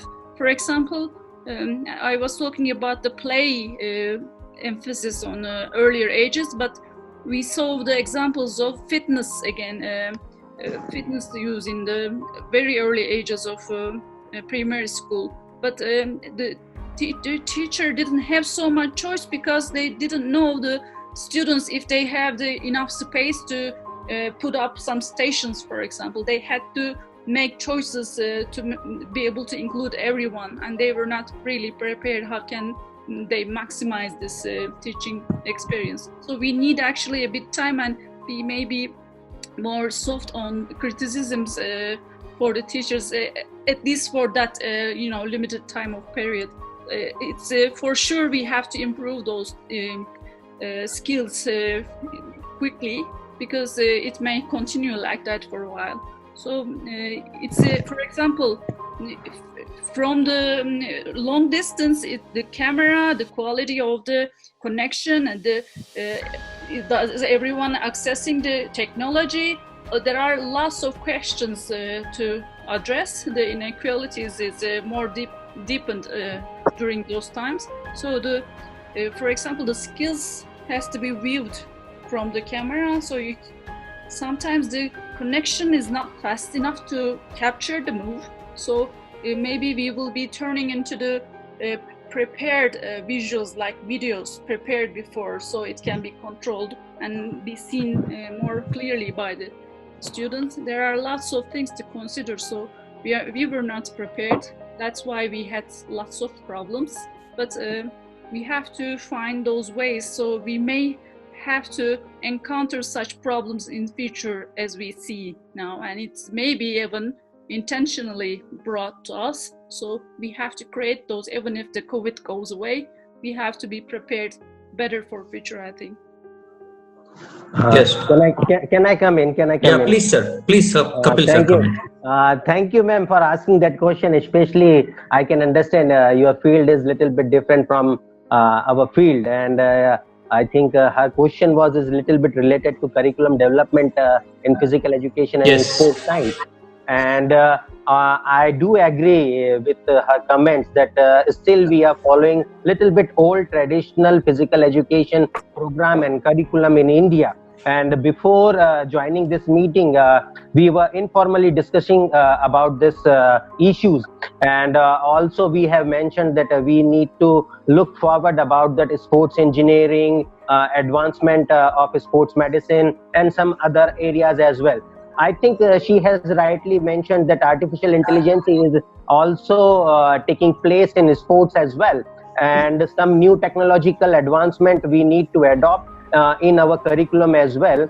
And once you revive or revamp your curriculum, that definitely you will find that kind of output which you are expecting. And earlier you were mentioned that just almost 20-30 years back that the tradition or the coaching style was little bit different, and now the advancement is there. So I think we are under in that process to change the curriculum and the syllabus, and hopefully within we can't say that overnightly that we can within 5 years or 10 years we can change this scenario, but still we are far behind from the European countries. That the first thing is the money is important, and the technological advancement, and also we need to upgrade ourselves as well, because some of our own people, means we can say that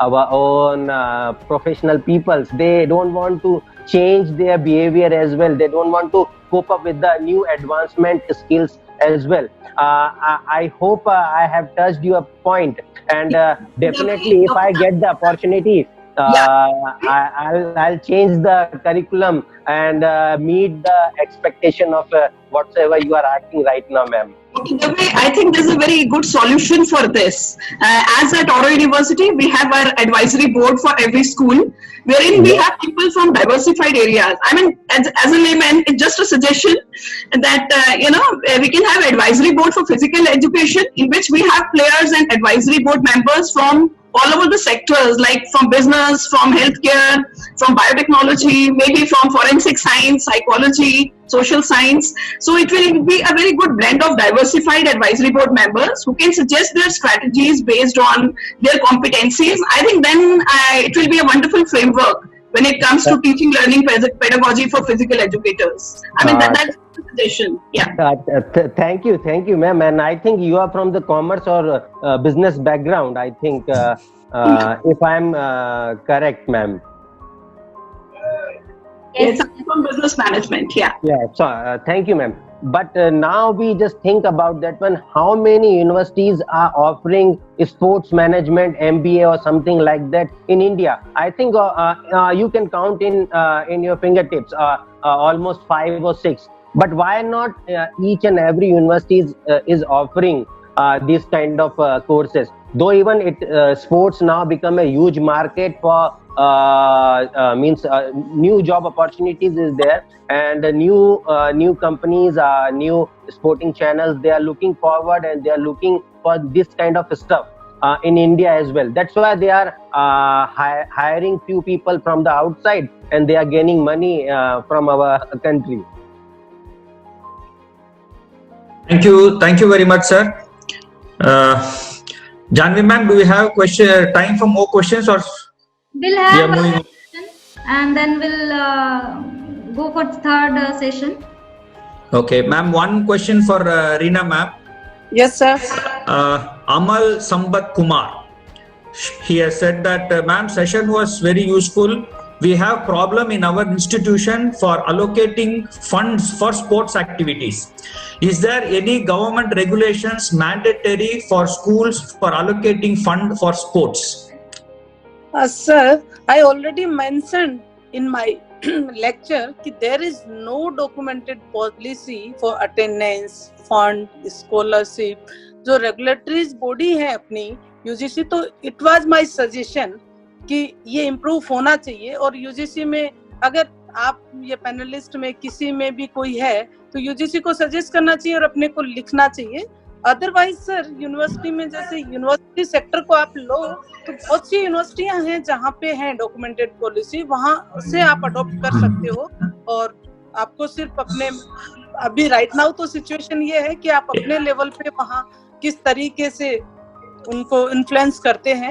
and जैसे कि MD university में can you suggest any Khelo India scheme और fit India scheme which the school ऐसा कुछ भी नहीं है कि इतना परसेंटेज यूनिवर्सिटी को देना है बाय चॉइस और बाय फोर्स. स्कूल में no policy, there is no policy. तो there should be it I include in my suggestions from the UGC side कि some percentage should be there allocated budget, क्योंकि many professional getting difficulty to find the funds from the institute. बहुत से जैसे कि 90% को नहीं होगी पर 10% लोगों को बहुत ज्यादा समस्या का सामना करना पड़ता है lack of this policy. Yeah. Okay, ma'am. Thank you very much. That is all we have time for. Janvi ma'am, over to you. Thank you. I would like to add what Rina ma'am said, that all university can make their own policies pertaining to attendance and funding. So I think we just need to form a sports board or physical education board, and in that there would be a few administrative position, and which can be chaired by the vice chancellor or principal, and all the physical education professors can make their own policy according to the university requirement. Yeah. So now I would like to now I'd like to invite our third speaker, Dr. Kapil Dave. Dr. Kapil Dave is currently working as a Dean Physical Education and Student Welfare at Indore Institute Science Technology, IIST, Indore. His education qualification includes PhD, MPhil, MPA, BPA Diploma in Yoga and CECCT. He is the former founder HOD of Physical Education and Sports Science at Fiji National University, Fiji. He was former Senate member at Fiji National University from 2014 to 2017. He served as a NAC Peer Committee member for the year 2019-20. He has a vast teaching experience of more than 15 years in the field of physical education and sports. He has served in Journal of Physical Education and Sports Science in editorial board and panel of referee from 2014 to present. He was member of editorial board of Journal of Physical Education and Sports Sciences. He has chaired 8 international conferences, published more than 24 research papers, and he is the AIU bronze medalist in softball and has represented represented university in cricket and yoga as well. Welcome, sir. Now, please start your presentation. Thank you, ma'am. Thank you so much. And before I start my presentation, I would like to request, can we have my presentation, please? Thank you. Thank you, Manishi. And before I start my presentation, I would like to thank Oro University for organizing such a great webinar, and also Dr. Janvi ji, Dr. Ram Mohan Singh sir, who has given me this opportunity to at least discuss about the few issues which is right now going on or hanging on around here. Also, we all well aware about that the COVID-19 pandemic is here, but I don't want to touch that topic because already we are little bit stressed listening or hearing this kind of COVID-19 word. So I have taken little bit new topic, though even it is new for me as well. From last 2 years, I'm trying to gather this data to conduct a good research or write a good paper on these issues, because it's my personal understanding that if we people are believing ourselves that our field is prominent and topmost field, so it means it is automatically contributing in our economy. And how it is possible that our own field is trying to give its best to develop good culture in India as well. Can I have the next slide, please?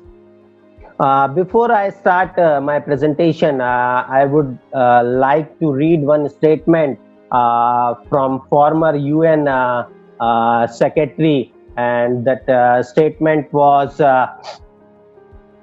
sports has become a world language, a common denominator that break down all the walls, all the barriers. It is a worldwide industry whose practices can have widespread impact. Most of all, it is a powerful tool for progress and for development. And I think if you see his statement, he is also trying to mention that sports now become a word language as well as a kind of industry. So once you are moving towards industry, or once you are in an industry, it means you have to talk about economy, GDP and money. And in my whole presentation, I am not going to give you big philosophies, new scientific approaches. I will going to discuss little bit about the economy and how economy is affected by sports, or you can say how sports culture can affect our Indian economy and GDP. Can I have the next, please?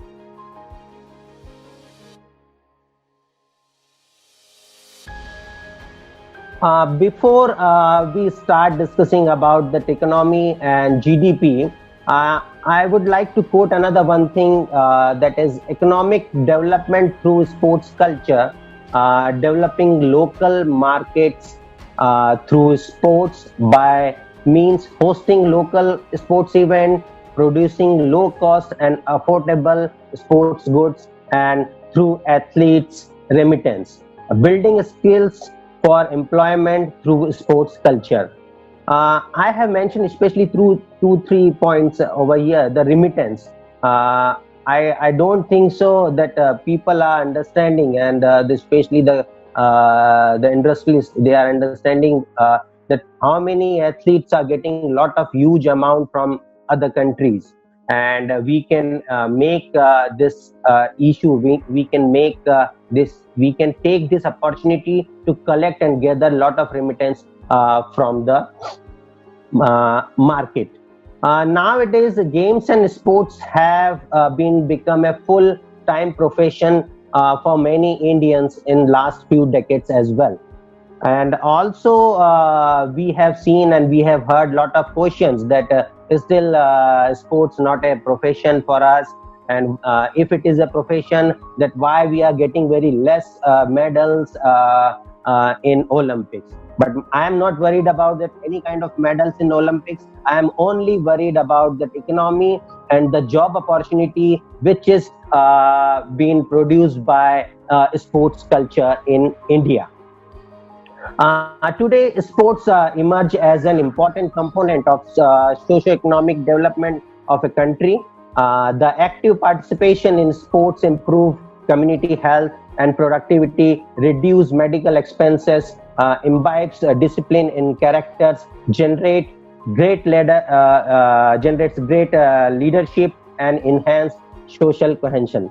The execution of mega sporting events help in developing infrastructure, especially sports and infrastructure, generates employability, good job opportunity for our youth, secure inflow of foreign capitals. The remittance amount is there, generate players and athletes, because once you start organizing these events, definitely you will find automatically good or best player or athletes for our country, and thus contribute significantly to the economic development of a country. Secondly, if you see, not only as a player but also like coaches and managers, we have opportunity in our field. But have you ever think about that we can also start a sports shop, become a retailer, physios, and broadcasting channels? Also, I will give new dimension where we can find new jobs in our sporting industry. And it is only due to sporting culture in India we are getting new jobs in our sporting industry. I would like to mention one special data which I have right now, and that data is, at the moment in India, almost 40 to 45 crore people or population belongs to middle class family. It's a huge amount of population, and suppose half of them, or you can say 1/4 of them, if they are participating in sporting culture or sports or in physical activities, or you can say if they are participating in any kind of physical activity, it will generate a big amount of economy. I will explain you later on that how it's affecting our Indian culture as well. However, in India, sports is yet to be organized as an economic sector, mainly due to the fact that there has been a little or more comprehensive study done in this industry size, potential, and on the available opportunity that are on offer. But sorry to say, and I'm a little bit feeling regret, but no comprehensive study, especially done in our field, especially how that sports is developing our economy and GDP. And I am now trying to do little bit more comprehensive study, and within 3-4 years I will try to compile it, and I will try to publish it and as well. Can I have next slide, please? Before we start discussing about our the few words which I'm going to discuss in my whole slides, the economy and GDP and the sports culture and games and sports. We just try to look at it once again, that few definitions, and we just try to find out where we are standing in those definitions, and especially the sports or physical education or sports culture. I have mentioned, I have quoted a few definitions, and especially I would like to quote one definition is an economy encompasses all activities related to production, consumption, and trade of goods and services in India. We can use that sports goods as well, and sports services as well in this definition as well, and we can find our suitable place in this kind of definitions as well. Also, we can say an economy consists of all such institutions which provide employment or livelihood to the people. Production generates income. Every rupee's worth of goods and services produce income of rupees is generated. Production of goods and services take place in different ways. Lastly, I would like to mention that another one, especially I am emphasizing on this definition, that is the economy of a particular region, whether you are in different states or in SAARC region or in Asia Pacific, or a country is governed by its culture, and governed by culture, law, history, and geography, among all other factors, and it's evolved due to necessity. Once again, if you see this governed by culture means, now I personally believe that now we have that kind of sporting culture where we can say now in India we have good amount of sports culture, and definitely it is affecting our sports economy as well. Every day people are listening or reading a lot of news due to COVID, and also hearing and listening saying that our economy is going down and GDP is will like this and blah blah blah blah. But I have a strong faith after 1 year, after 2 years, might be after 3 years, again we will be on the same path where we left before the COVID-19, and our economy will be there, and our sports will contribute definitely strongly to boost up or strengthen our economy as well. Also, I would like to mention here that GDP is one of the most common indicator used to track the health of the nation's economy. The calculation of the country's GDP take into the consideration a number of different factors about that country's economy, including its consumption and investment. Or you can say the gross domestic product is the monetary value of all finished goods and services made within a country during a specific period of time.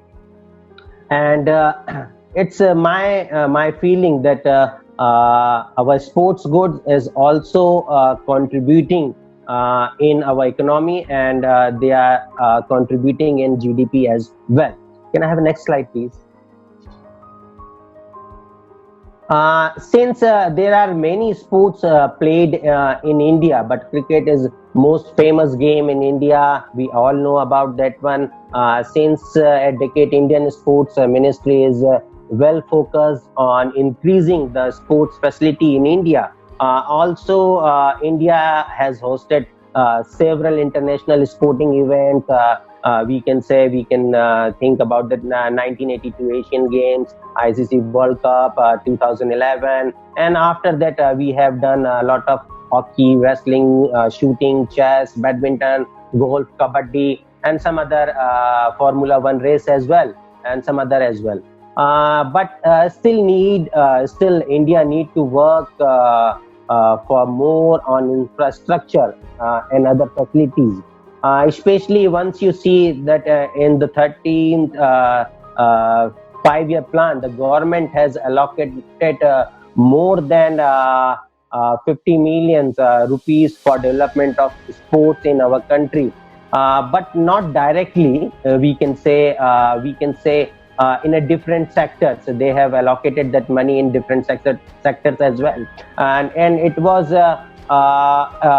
a big difference as per the other sectors as well. Since then, India has hosted the Formula One race, Hockey World Cup, some Commonwealth Games activities, Cricket World Cup. Now people are realizing, and even Indian government is realizing that once you organize this kind of events, definitely it will boost up our economy, and remittance amount will come from the other countries. Business persons is also there, and now they are also involving, and they are thinking about to get the franchises of that IPL and badminton league and the Kabaddi Pro League and football league, hockey league and tennis league. So we can think about that, but because since it's my personal belief that if any businessman is trying to help you out, it means some interest is there and some benefit he is going to get from that event. And if someone is getting benefit from any sector, it means some profit is there, and it means sports is giving them a huge profit for their industry. All these leagues which I have just mentioned, that IPL and badminton, hockey, football, etc., tennis league as well, all these leagues in India worked in creating sports hype in our country, and social media is also playing a good role to give importance sports culture in our India as well. You can say it's give benefit to different sectors and create new job opportunities as well. People spend more on tickets. If you see the IPL ground, that football league grounds, badminton league, pro kabaddi league, the people are trying to buy and sell this kind of, and it means directly or indirectly it is boosting our economy as well. Purchasing sports goods from the branded companies like Nivea, Costco, and some other international brands as well.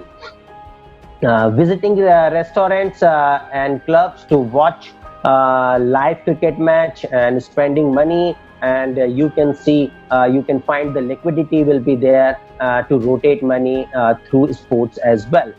Few travel companies, they are also organizing this kind of events, sponsoring this event, because and you can find the Etihad Airways and some Jet Airways, they are sponsoring, and they are creating that kind of scenario as well.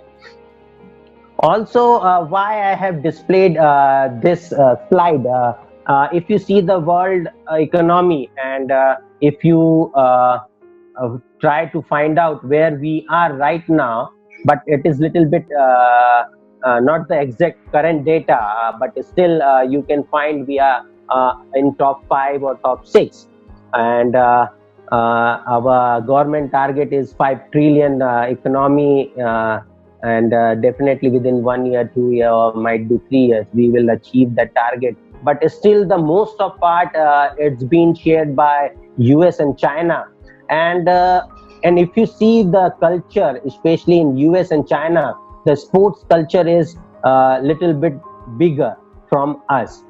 Though even in US, the country, the population wise, the country is little bit less as compared to China and India. But in China also, the population is huge, but they are paying and spending times and giving a good amount of money to all sports organizations and conducting activities. And our economy is right now is contributing almost 3% towards world economy, and very soon we are trying to touch that we are will be in top 3 or top 4. Next slide, please. Before we start our actual presentation, where we are going to discuss about the growth of Indian economy and GDP through sporting culture, also I would like to just try to ask you to just pay a little bit more attention towards these two definitions, and we are all physical educationists and sports scientist students. and we are well aware about this kind of definition, but I am not going to emphasize on each and every word. But just for your information, the sports is a physical activity carried out under an agreed set of rules with a recreational purpose. But if you see now, not only recreational purpose, now people are taking as a profession as well. Lot of students, lot of kids you can find early morning or in the evening, they are carrying their kit bag or their gloves, and they are running or they are cycling and running towards their gym area.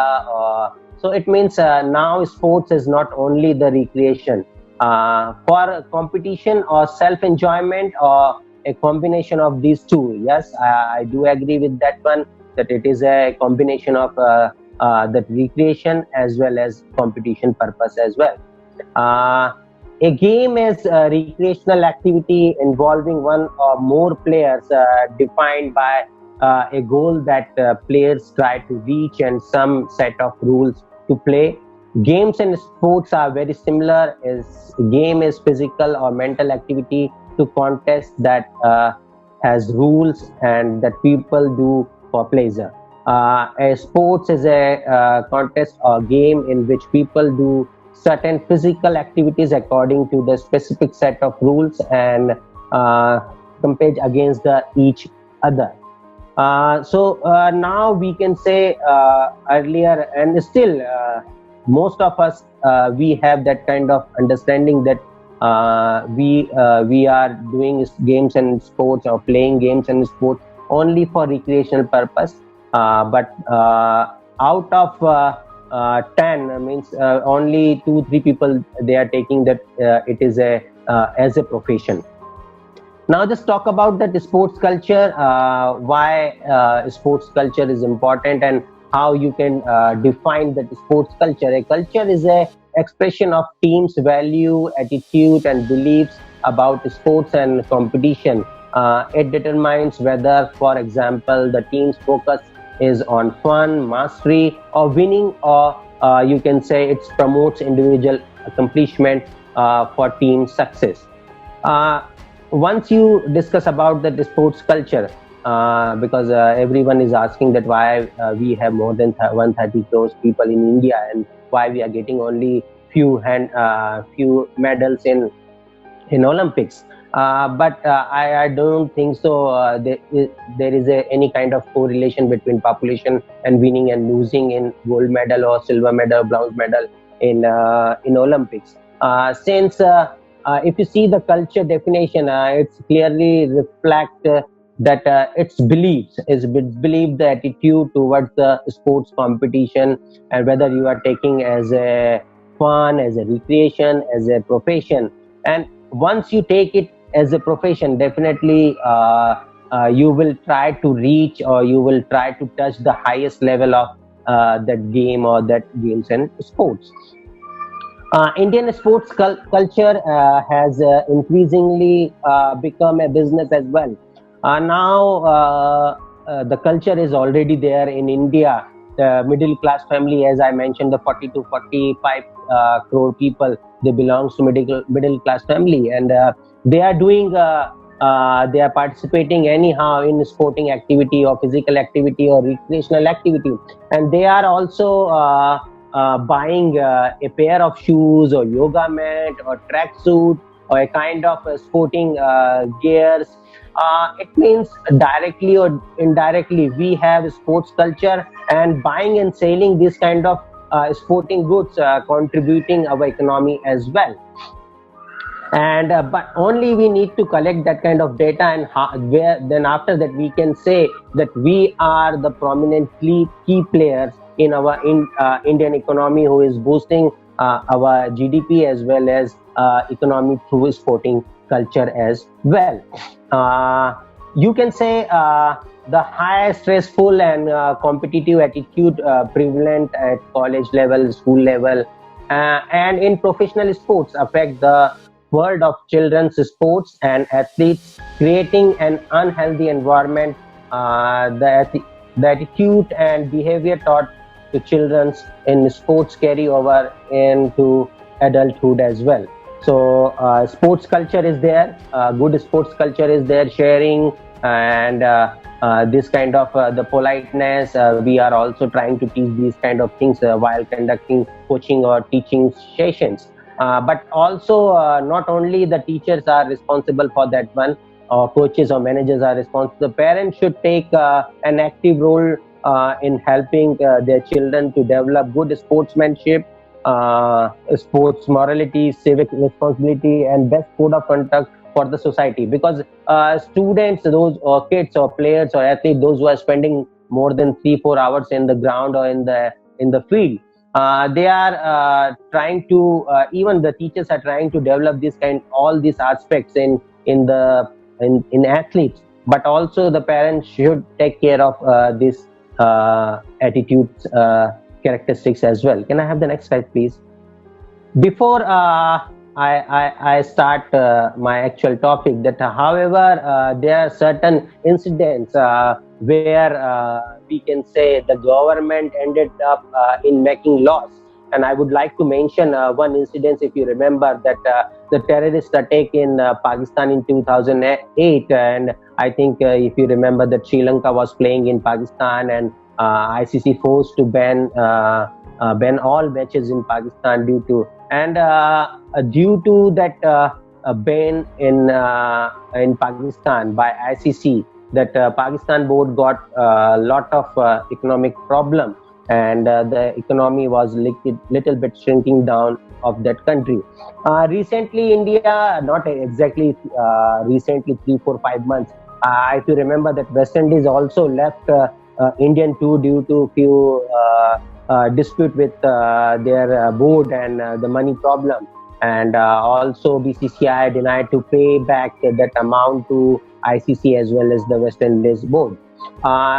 We have seen a lot of this kind of incidents in our local, in our area, in our continent as well.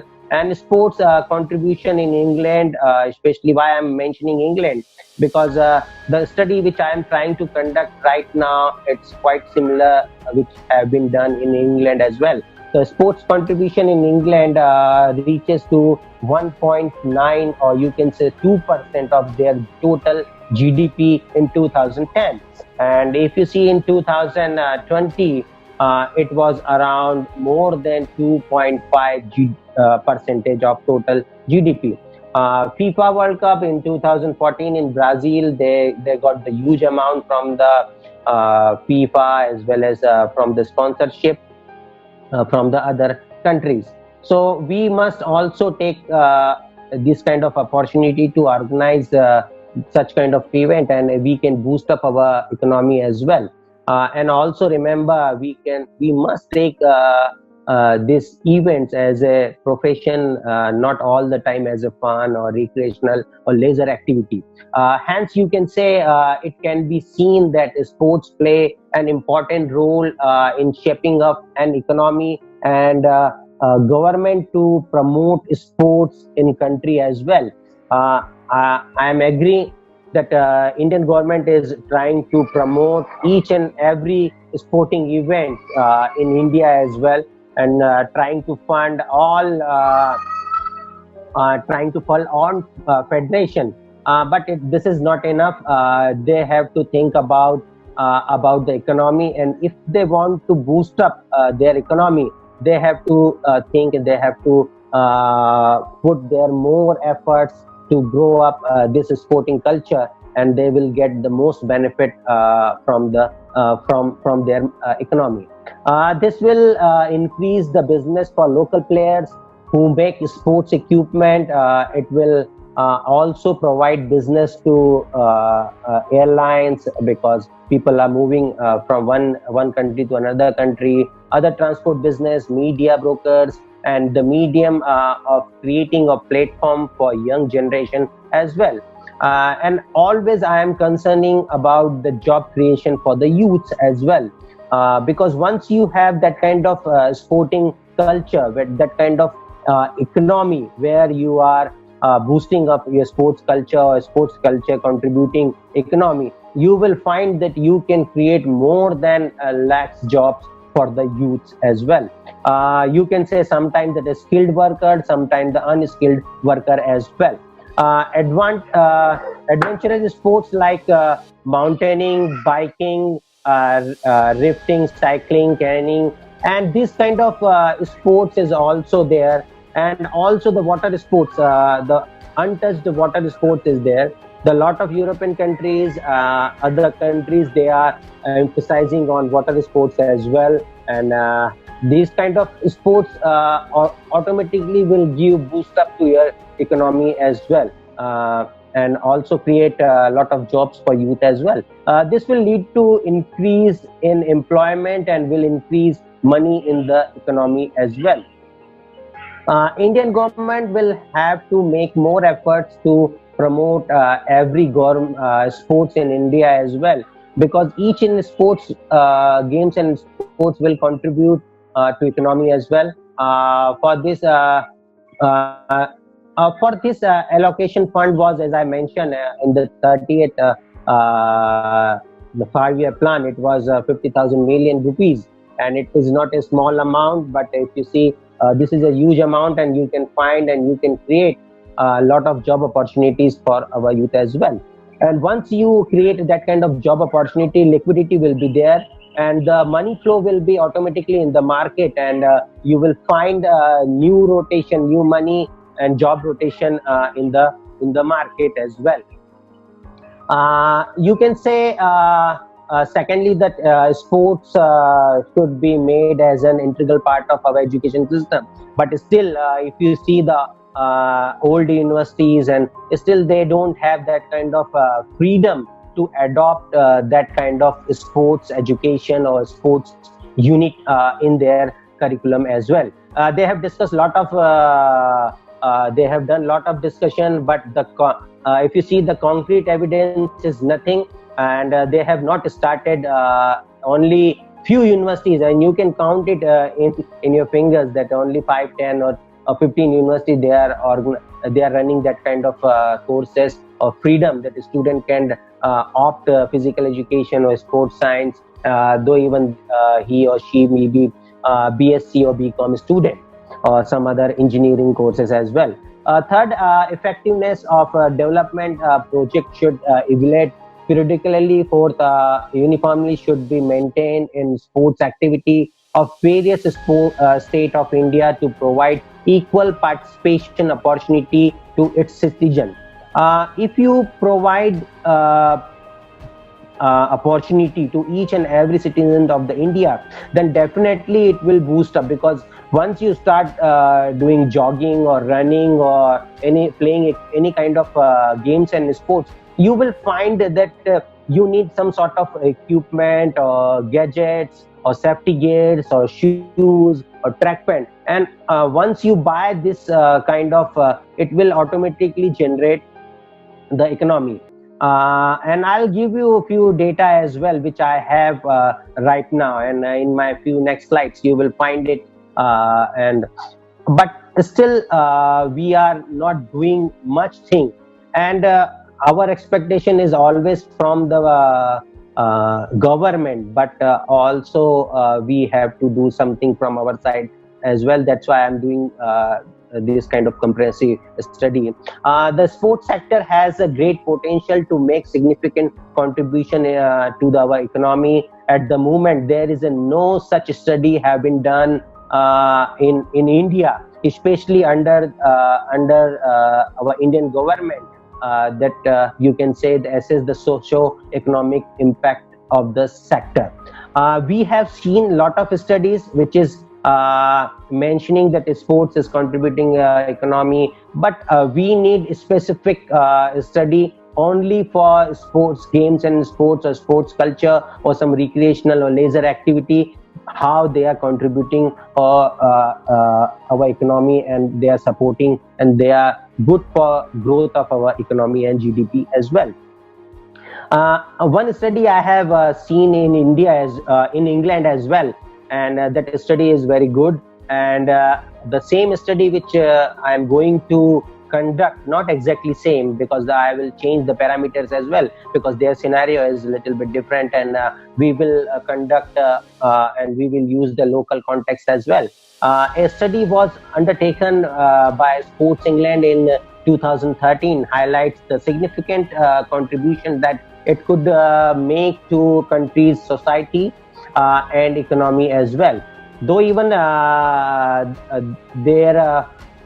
parameters, their, you can say, variables are a little bit different, because they have included society and economy as well. But we will purely conduct that kind of a study only for economy, how economy means has been boosted by this our sporting culture as well. So we can take this study as a benchmark, or you can say benchmark tool for us, and conduct a quite a similar study in our local context as well, and make useful for our country's economy, growth and GDP, to create job market for our youth and people as well. Because still, if you see, the job market is there, but you will find due to a few reasons, due to that reason, that is unskilled people, they are working in this industry as well. Because I have not seen that those who has done that physical education background, and now they are big chairman, or you can say MD or CEO in big sporting organization as well. Organization means the big sporting company or industry as well. You will find that some other people, those who has not the sporting background, they are running this kind of industry as well. One study I have seen, and it's indicate that very soon the Indian sports industry can become almost $10 billion industry in next 5 to 7 years. Next to 5 to 7 years time. I have seen that kind of article and the data as well. And $10 billion is not a small amount; is almost 1,000 crore rupees, and it's a huge amount for us. And once you have that kind of 10 billion industry, $10 million industry, definitely you will create at least 1 lakh jobs for our youth as well. A quite similar study already been done by our local researcher in India as well, and he has done a very good job, and even I have seen that study as well.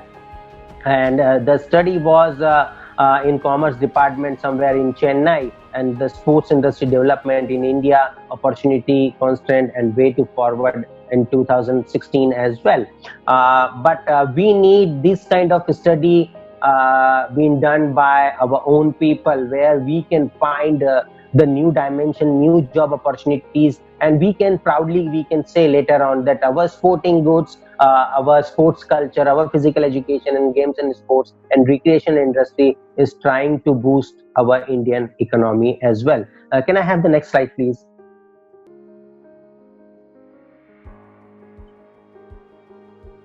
Thank you. My next question is, and whenever I'm a little bit sad or thinking about the economy, about the Indian economy, I'm just thinking about the 100% FDI in sports good as well. Because right now the policy is little bit different, because we can't invest direct 100%, especially in sports good as well. But you forget about the last few days that they have changed the policy. But before, when I was preparing this presentation on that time, that 100% FDI was not possible in sports goods as well. A quite similar proposal was sent to our ministry in 2008 as well. A proposal have been made in 2008, which was sent to cabinet, Indian government cabinet, for the consideration of 100% FDI in sports good. But unfortunately, they have declined, and they have given lot of moderation and amendment in that kind of bill. And but now we are crossing our fingers and hoping for best, and 100% FDI will be there. to compete the international market. It does not mean that if the FDI will be there, so definitely it will boost up Indian economy. But I am thinking about get the technology from the foreign countries, create the job market and adopt that one, and we can produce lot of sports good at the local level. Because if you buy a lot of golf stick from the Europe or some other areas, it is too costly. But once you start making this kind of golf clubs or sticks, you can get these kind of things in at very cheap level as well, cheap rate as well. Now they are supplying lots of sports goods to rest of worlds, and few policies needs to be changed in this regard of FDI, especially in sports goods. Then we can attract the international market as well. But the good thing is still we are sending more than 50 to 60% of sports goods outside to India. Sorry to interrupt, sir. Kapil sir, 5 more minutes, sir. Thank you, sir. Thank you, sir. A few, especially to international retail brands such as Lotto, Umbro, and Wilson, still they are trying to make brands in India as well, and we are supplying and we are sending back to as well. We just quickly look at it. Can I have that two diagrams, next 2 slides quickly? Next.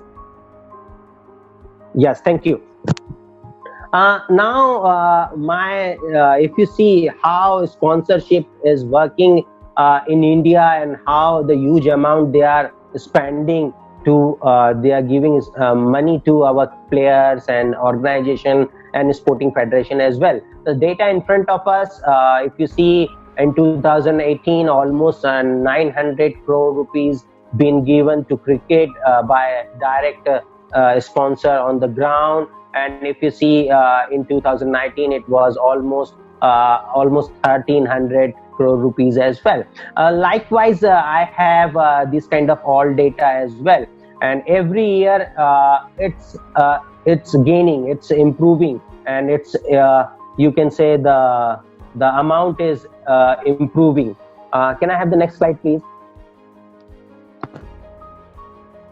Also, I have this data, and you can find that every year, not exactly every year, but that we can find the percentage it is improving as well as compared to last year. Can I have the next slide, please? Yes, thank you.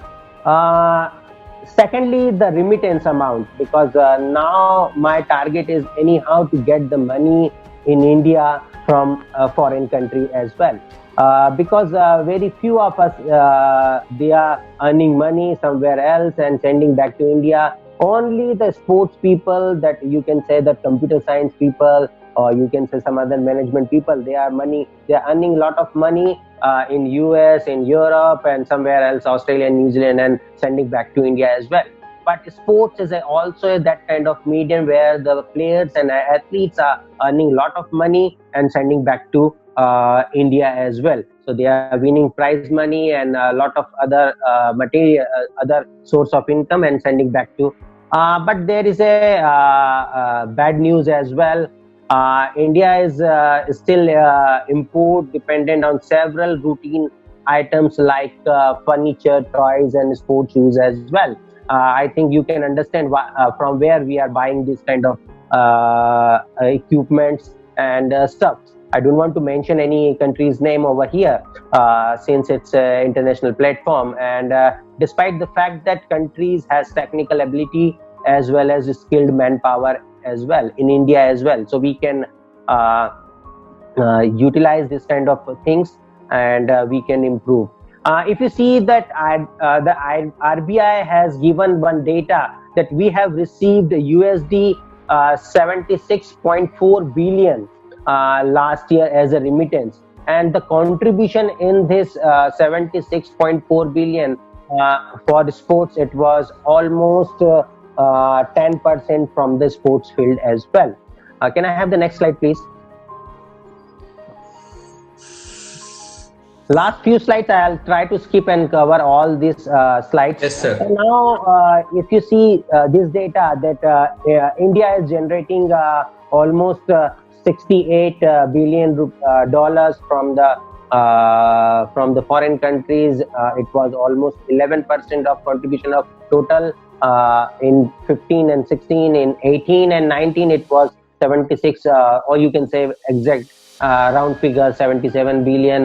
It was almost 14%. But the important thing is that China is also competing us. The Mexico is also competing us, and also the Philippines. Philippines is also earning a huge amount of remittance, and even in sporting goods, they are just such as the Bangladesh, Vietnam, Taiwan. They are also earning a lot of amounts from this sporting goods industry. They are sending, they are selling their stuff in other countries as well. Can I have that next slide, please?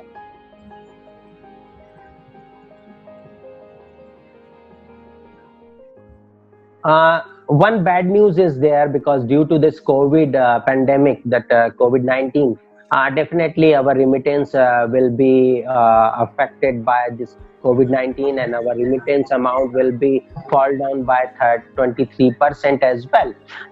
But don't worry about that one. Definitely in next few years, we will cover up our all these kind of fall down of 23%. It is just expectations. It is a kind of projected fall of 23%. We never know that we can gain more than that as well. Can I have next slide, please, quickly?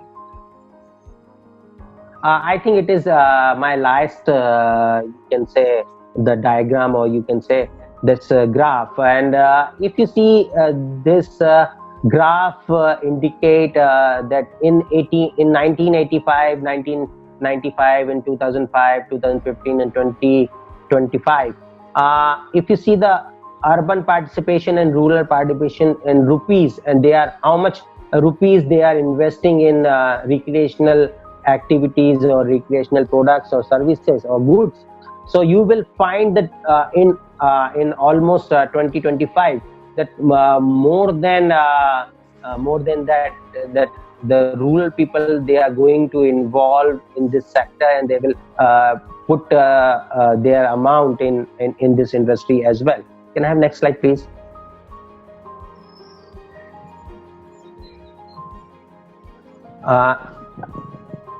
Can I have that? Just move around the new job opportunity slides. Just next, please. Next, please. Next, please. Next, please. Yes, thank you. The new job opportunities is there. We can say we have now new job opportunities due to this sporting culture, and you will find the new job opportunities for our youth as well. And definitely you will find the fan happiness associates. They are going to hire from all that IPL and this kind of industry, that where the leagues are there, the project managers are there. They need especially sports project managers, the contributor. For example, you can say that NBA is going to launch in India, already been launched, and the new job opportunity in NBA as well. The senior football sales specialist.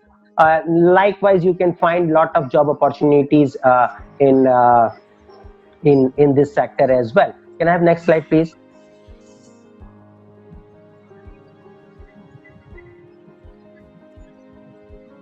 Sports tourism is also there, and we need to work, and we need to think, we need to conduct good research and promote our sports tourism, where we can gain a lot of money, where we can boost up our economy as well, because there's still few areas in sports tourism is untouched. Likewise, that India is very famous for medical tourism, but now we have to promote, we have to create that kind of culture where you can say the sports tourism is there, and we can generate a lot of money, and we can boost up our economy and GDP as well. Next slide, please.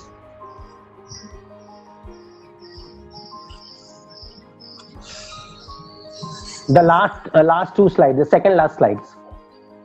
There is a one diagram. Next, please. Next, please. Next, please. Yes, thank you. Before that one, the previous one. Yes, thank you.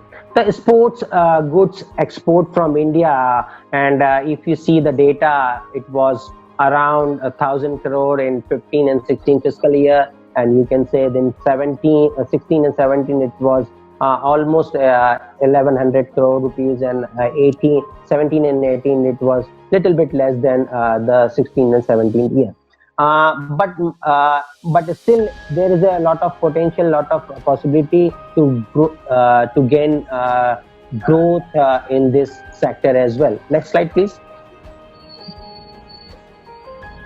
We have seen and we are well aware about that Jalandhar, Patiala, and Meerut, and some part of Calcutta, and some few industries in somewhere in near to Mumbai as well, and some part of the southern part of India as well.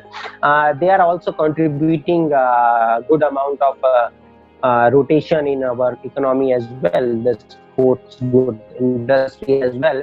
But also we need the strong policy, especially for Meerut, Jalandhar, near to Mumbai, Calcutta, somewhere near to Chennai as well, where we can say and strongly we can contribute our economy and GDP as well. And if you see that the culture definitely will create a good economy flow and GDP in next few years as well. It's conclude my presentation, and now I am open to ask few questions, not few questions, lot of questions from your side. Back to Professor Ram Mohan Singh sir. Thank you. Thank you very much, Kapil sir. Lot of information and economic development and a new perspective of how India can contribute to the GDP through sports and related activities. We have very less time now, so we will just move into the question answer session. So first question I would like to ask, this question is asked by Dr. Amitav Naik. What should be the initiative that the Indian government should take to encourage more and more young people in sports? Thank you sir. Thank you for asking this question, Abhitabh sir. That we as we all aware about that, we have that kind of potential. We need to find out the opportunity to create that kind of sporting culture and sporting economy as well. Once you identify this kind of opportunities and potential, definitely you will find your way. Also we have the established programs, established curriculum as well in to find out the sporting culture, and you can, once you adopt that one, you will definitely find your own ways to achieve your goal. Okay, second question is asked by one Mr. Sushil. He says, hello sir, just wanted to ask, as per your graph, sponsored had reduced putting money in football as comparison to previous years. As we know, the football is the most popular game all around the world, but in India, we are not much interested in football. Your views on this? Thank you. I don't want to blame any government or any sponsors, but we have to consider three things, and we have to take three examples in front of us. The first one is the BCCI, the second one is the hockey organization, and the football organization. They have started almost from the same time. But if you see, the BCCI is still growing and they are moving forward. But why these two organization is not working properly? The second one is the hockey and the football. The main reason is they are not looking forward, they are not finding opportunities, and they are not looking potential aspect in this field. So that's why they are a little bit less behind that other games and sports. Also still they are finding difficulty to cope up with the new advanced technology as well. But because if you see that when we were playing using the chut ground and the grassy hockey field, we were winning all continuously 7-8 gold medals, and after that, once we moved towards the Dakota and some other tough hockey grounds, we have lost our momentum, and now finding and feeling difficulties to get the previous golden era as well. You can say also there is a lack of commitment in their management as well. They are not finding their own ways to get the good sponsorship and opportunities in that particular hockey and football field.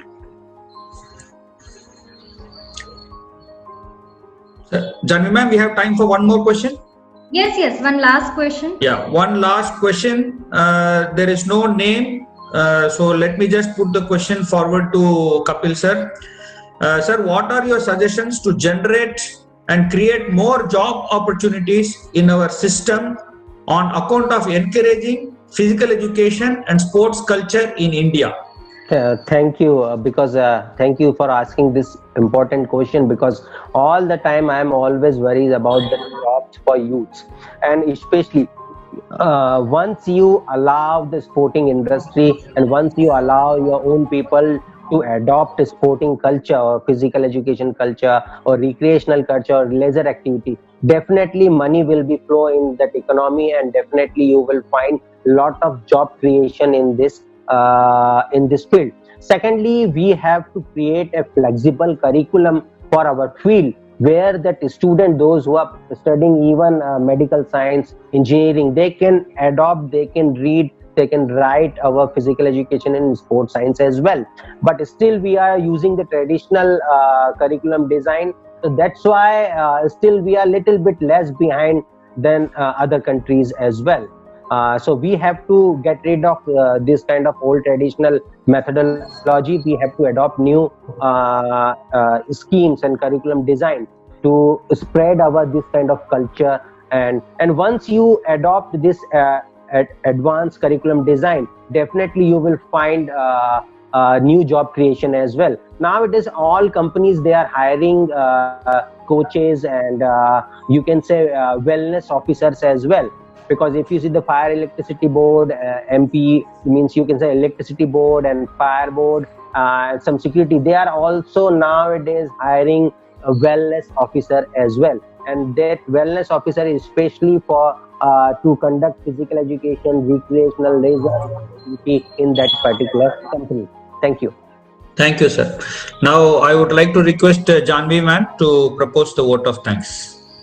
Thank you, sir. I have a question, small question. Can I ask? Yes, ma'am. Yes, ma'am. Please go on. Yes, please, Okay, please. thank you. Actually, my question is, what kind of measures may be taken to promote the sports tourism? What kind of sports can be arranged to promote the sports tourism, whether it is sea-based or it is Thank you, ma'am. Thank you, ma'am. ice-based? I can understand, because the important thing, because my experience is a little bit different, because where I used to work Just your somewhere. suggestions, yeah. Yes, ma'am. Especially because we need money, ma'am. The bottom line is we need money, and how we can get the most of remittance or foreign money from the sports tourism. So once you start that kind of sea surfing, rock climbing, this kind of organize this kind of event, definitely you will find job opportunities, money flow in this sports through sports tourism and paragliding. This kind of, still few countries that don't have that kind of opportunity to conduct this kind of activities. Yeah, they don't have that kind of environmental conditions. Yes. Thank you, ma'am. So the same thing we have to provide this kind of opportunity, because that sea surfing, very less people they are well sea aware surfing, snorkeling, so many sea sports can be introduced. Yes. We are So very poor in tourism. We are very going back in tourism, and obviously in sports tourism too. And I have seen in Vietnam, in Singapore, they are very advanced in this kind of sea sports and all. Yes, thank you, ma'am. Sir. And they are earning lot of money, ma'am. And it requires the research. Then only it can be suggested to the higher authority, to the government, to promote this sports tourism. Yes, ma'am. Thank you. Good speech, good deliberation. Thank you, sir. Thank you, Thank ma'am. you. Thank you. This will help. Janvi, ma'am. Yes, please. Thank you, Dr. Ram and Dr. Kapil, sir, for wonderful presentation. I am very amazed with so much data you have. So it was really wonderful session, sir. Thank you. Yeah. Good afternoon, everyone. On behalf of Aura University, I, Dr. Jahanvi Chapuria, am here before you to present a vote of thanks. First of all, I would like to thank our speakers, Dr. Vishwanath Sundar, Dr. Neeta Badhopadhyay, Dr. Pinar, Yaprak, Dr. Rina, Poonia, Dr. Kapil Dave, for guiding us all on sports culture, role of physical education teachers in higher education. I also thank our Vice Chancellor, Sir, Dr. Rajan Velukar, our Dean, Dr. Rohit Singh, our Registrar, Mr. Ajay Kumar Yadav, for their unconditional motivation and guidance to organize this webinar. I also extend my gratitude to all the participants for attending this webinar. We are truly encouraged by the overwhelming response of students, teachers, professors, directors from all over India and the globe. I am happy to share that participants joined from Philippines, Dubai, Malaysia, Singapore, and many more countries. We assure you of many such events in future and would like to include you all in our efforts for creating better society, healthy sporting culture, and nation. I would like to extend my gratitude to our IT team and all the members of our university. I would like to request Manish ji to switch on your camera, sir. Manish ji. If Manish ji and Suraj sir is there. Madam, presently I don't have a camera. Sorry. Oh, I'm sorry. I hope that everyone can see you, sir.